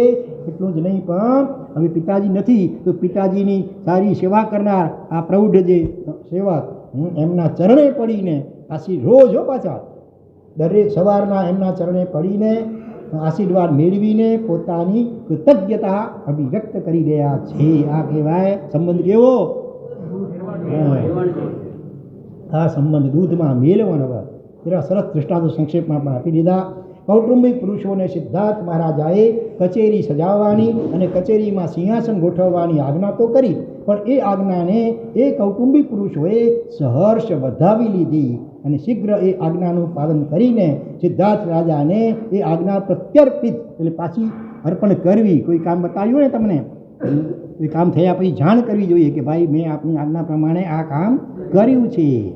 હા, ત્યાં કાગળ કે પાર્સલ પહોંચાડવાનું, પહોંચાડ્યા પછી વળી જ્યારે અહીંયા આવો અથવા બીજા કોઈ મારફત પણ કહેજો મારા સાહેબને કે મેં પહોંચાડી દીધું છે. ઘણીવાર એવું અમે આપ્યું હોય તમારા ભરોસે અને પછી મહિને પણ માન મળે સામે ઠેકાણે. એવા મહિને, 1.5 મહિને, 2 મહિને, ક્યારેક 6 મહિના નીકળી ગયા હોય. એવી ઠેકાણે ખૂણામાં ક્યાંક પડી ગઈ હોય ને પછી જોવાનો વારોય ના હોય. એટલા માટે કોઈ પણ કામ સપાયું હોય અમારા દ્વારા કે બીજા કોઈના દ્વારા, એ કામ કર્યા પછી એને જાણ કરવી જોઈએ કે તમારા કયા પ્રમાણે મેં કામ કરી લીધું છે. એવો કેવો સુમેળ ભર્યો સંબંધ છે રાજા અને સેવકો વચ્ચે કે જેના પ્રભાવે રાજાની આજ્ઞાના શ્રવણે સેવકો પણ હર્ષિત રાજી થઈ હતા કે આપણને આજ્ઞા મળી, અને આજ્ઞાનું પાલન શીઘ્ર કરીને રાજાને એની જાણકારી પણ આપી દીધી હતી. વર્તમાનમાં આ શાલીનતાસભર વ્યવહારમાં એટલી ઓટ આવી છે, કેવો કડાકો બોલાયો છે, એની જાણકારી લગભગ સૌને છે. અને કદાચ એ જ કારણસર માણસને કામ ન ભણાવતા મશીનને કામ ભણાવી રહ્યો છે. મશીન માણસની આજ્ઞાનો અનાદર નથી કરતું અને કામ બરાબર કરી રહ્યું છે. પણ આ સ્થિતિમાં સંવેદના ક્યાં મશીનમાં? લાગણી હોય તમે લાગણીનું આદાન પ્રદાન ક્યાં? આત્મીયતા ક્યાં? પ્રસન્નતા અને મસ્તી ક્યાં? ઠેર સવારના જાગૃત થઈને પ્રાતઃ કાર્યો પતાવીને સિદ્ધાર્થ મહારાજા કચેરીમાં આવ્યા, સિંહાસન પર બેઠા અને પોતાની બાજુમાં 8 ભદ્રાસનો મુકાવ્યા અને ત્યારબાદ કૌટુંબિક પુરુષોને બોલાવીને આજ્ઞા કરી, હે દેવાનું પ્રિયો, જો સેવકો માટે પણ કેટલું પ્રિય સંબોધન. અષ્ટાંગ મહાનિમિત્તના સૂત્ર અને અર્થને ધારનારા અને વિવિધ શાસ્ત્રોમાં કુશળ એવા કોને બોલાવો? કોને? સ્વપ્ન લક્ષણ પાઠકોને તમે અત્રે બોલાવી લાવો. કૌટુંબિક પુરુષો દ્વારા મળેલા આમંત્રણથી સ્વપ્ન લક્ષણ પાઠકો પ્રસન્ન તો થઈ ગયા, પણ પોતપોતાના ગૃહેથી નીકળીને એક નિશ્ચિત સ્થળે સૌ એકઠા થયા અને સર્વસંમતિથી એમ એક નેતા નક્કી કર્યો અને એ પછી સૌએ એક સાથે સિદ્ધાર્થ રાજાના મહેલમાં પ્રવેશ કર્યો. સર્વે યત્ર વિનેતાર સર્વે પંડિત માણીન સર્વે મહત્તમ ઇચ્છંતી વૃંદમ તક અવસીદતી. નીતિશાસ્ત્રનો શ્લોક છે. એમાં શું કહે છે? જે સમુદાયમાં, જે સંઘમાં કે જે પણ વર્તુળમાં બધા જ નેતા બનવા ઈચ્છતા હોય, સર્વે યત્ર વિનેતાર સર્વે પંડિતમાં, દરેક પોતાની જાતને બહુ પંડિતને મોટો હોશિયાર માનતો હોય, અને સર્વે મહત્વમ ઈચ્છંતી દરેક મહત્વ મોટાઈને ઈચ્છતા હોય, એ વૃંદ એટલે સમૂહ એ અવસાદ પામે છે, ખેદ પામે છે, દુઃખી થાય છે કે નાશ પણ પામે છે. માટે શું કર્યું? એને બધાએ ભેગા થઈ કરી એકને નેતા તરીકે બધાના વતીથી એક જણાએ જવાબ આપવાનો. બધાએ હું રહી જાઉં હું એમ દોડડા પણ કરવું નહીં.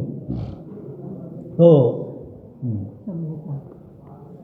સમૂહ પાસે, ભીડ પાસે, ટોળા પાસે ખાલી જગ્યા તો હોય છે, પણ ખાલી જગ્યા નથી હોતું. બંનેમાં મ અક્ષર, પહેલામાં 3.5 અને બીજામાં 3 અક્ષર, કાના માત્રા મીંડી વગરના બીજામાં. આ છે, બંને અહીંયા છે.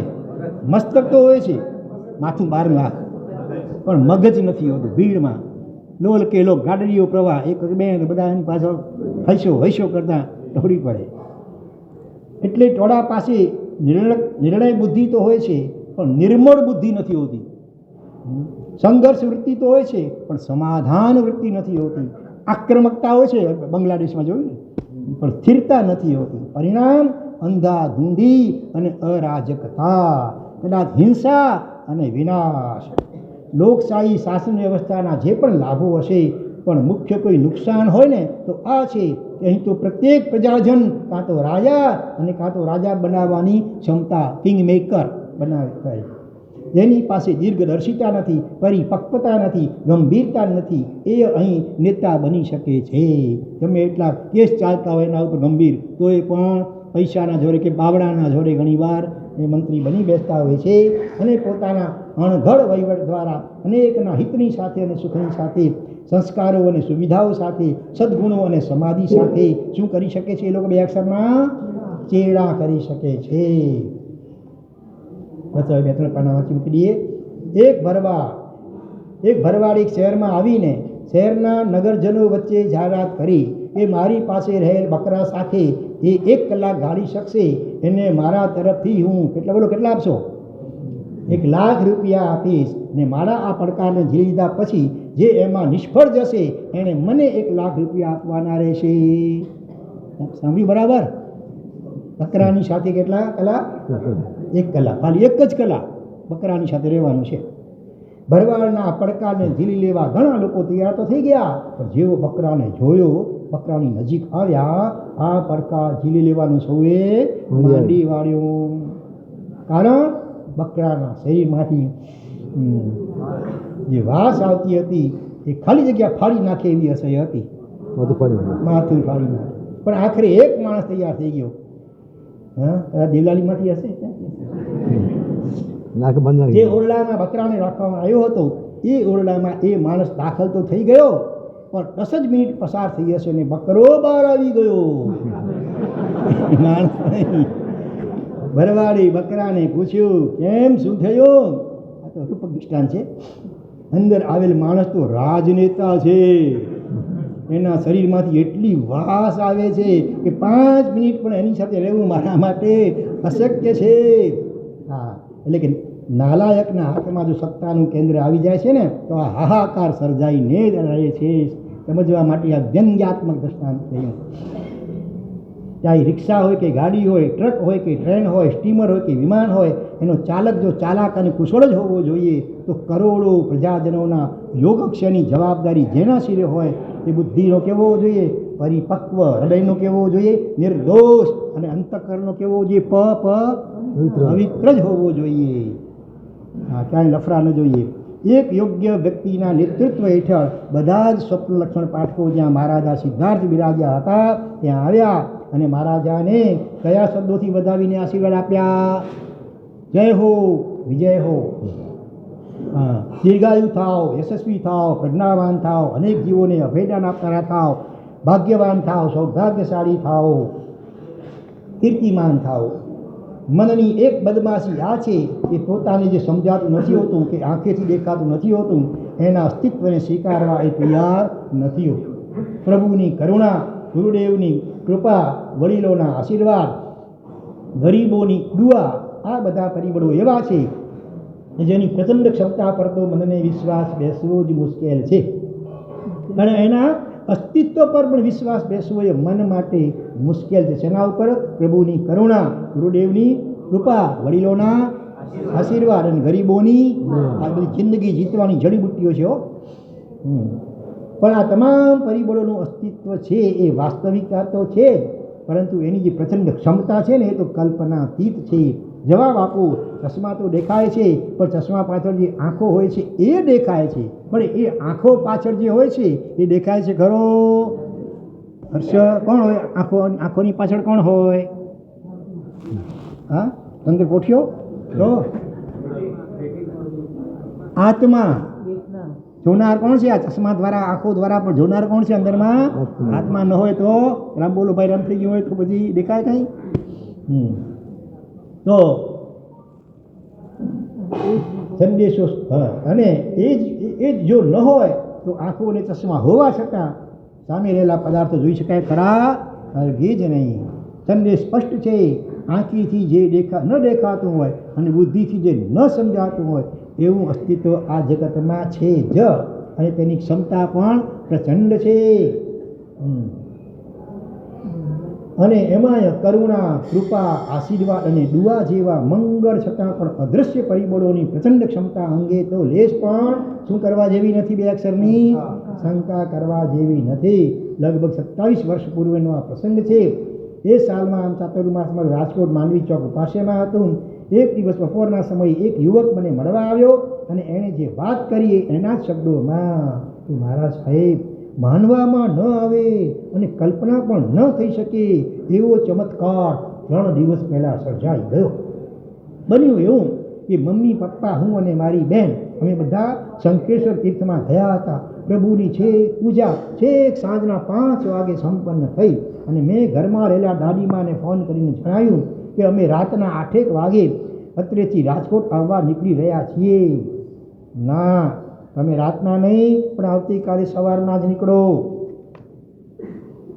દાદીમાની સ્પષ્ટ ના હોવા છતાં અમે રાતના જ નીકળ્યા. નીકળતા પહેલાં દાદીમાને જણાવી પણ દીધું કે અમે રાજકોટ આવવા માટે નીકળી રહ્યા છીએ. બન્યું એવું કે અમારી ગાડી લીંબડી અને બગોદરાના રસ્તા પર તેજ ગતિથી ભાગી રહી હતી અને સામેથી આવી રહેલી ટ્રક સાથે અથડાઈ ગઈ. જોરદાર અવાજ સાથે ગાડી અથડાઈ અને અમને કોઈને ખબર પણ ન પડી અને ગાડીના ખુલ્લી ગયેલા દરવાજામાંથી અમે સૌ રસ્તાની એક બાજુએ અંગોળાઈ ગયા. ટ્રક ડ્રાઈવર ટ્રક છોડીને ભાગી ગયો અને અમે 4 જણા રસ્તા પર રહેલી નાનકડી ઝાડીમાં ફસાઈ ગયા. જેમ તેમ કરીને હું બહાર નીકળ્યો. મમ્મી, પપ્પા અને બહેનને બહાર કાઢ્યા. રાતના 2 વાગ્યાનો સમય. ઘણી આજીજી પછી એક ગાડી ઊભી રહી. એમાં બેસીને અમે સૌ જ્યારે રાજકોટ ઘરે પહોંચ્યા ત્યારે સવારના 6 વાગ્યા હતા. ઘરમાં સૌ પ્રથમ હું દાખલ થયો. દાદીમાની રૂમમાં તો ગયો, ત્યાં દાદીમાં જોવા ન પડ્યા. આખરે પૂજા રૂમમાં ગયો ને ત્યાં દાદીમાં જોવા મળ્યા. શંખેશ્વર પ્રભુના ફોટા સમક્ષ માળા ગણી રહ્યા હતા. દાદીમાં, અમે આવી ગયા. દાદીમાએ પાછળ જોયું. મને જોઈને એમની આંખમાં હર્ષના શું આવ્યા? આંસુ આવી ગયા. મેં એમને પૂછ્યું કે તમે ક્યારથી જાપમાં બેઠા છો? અમે રાતના 8 વાગે શંખેશ્વરથી રવાના થયા, ત્યારથી જાપમાં બેઠી છું. 10 કલાક? હા, તમે બધા સુખરૂપ આવી ગયા એટલે મને નિરાંત થઈ.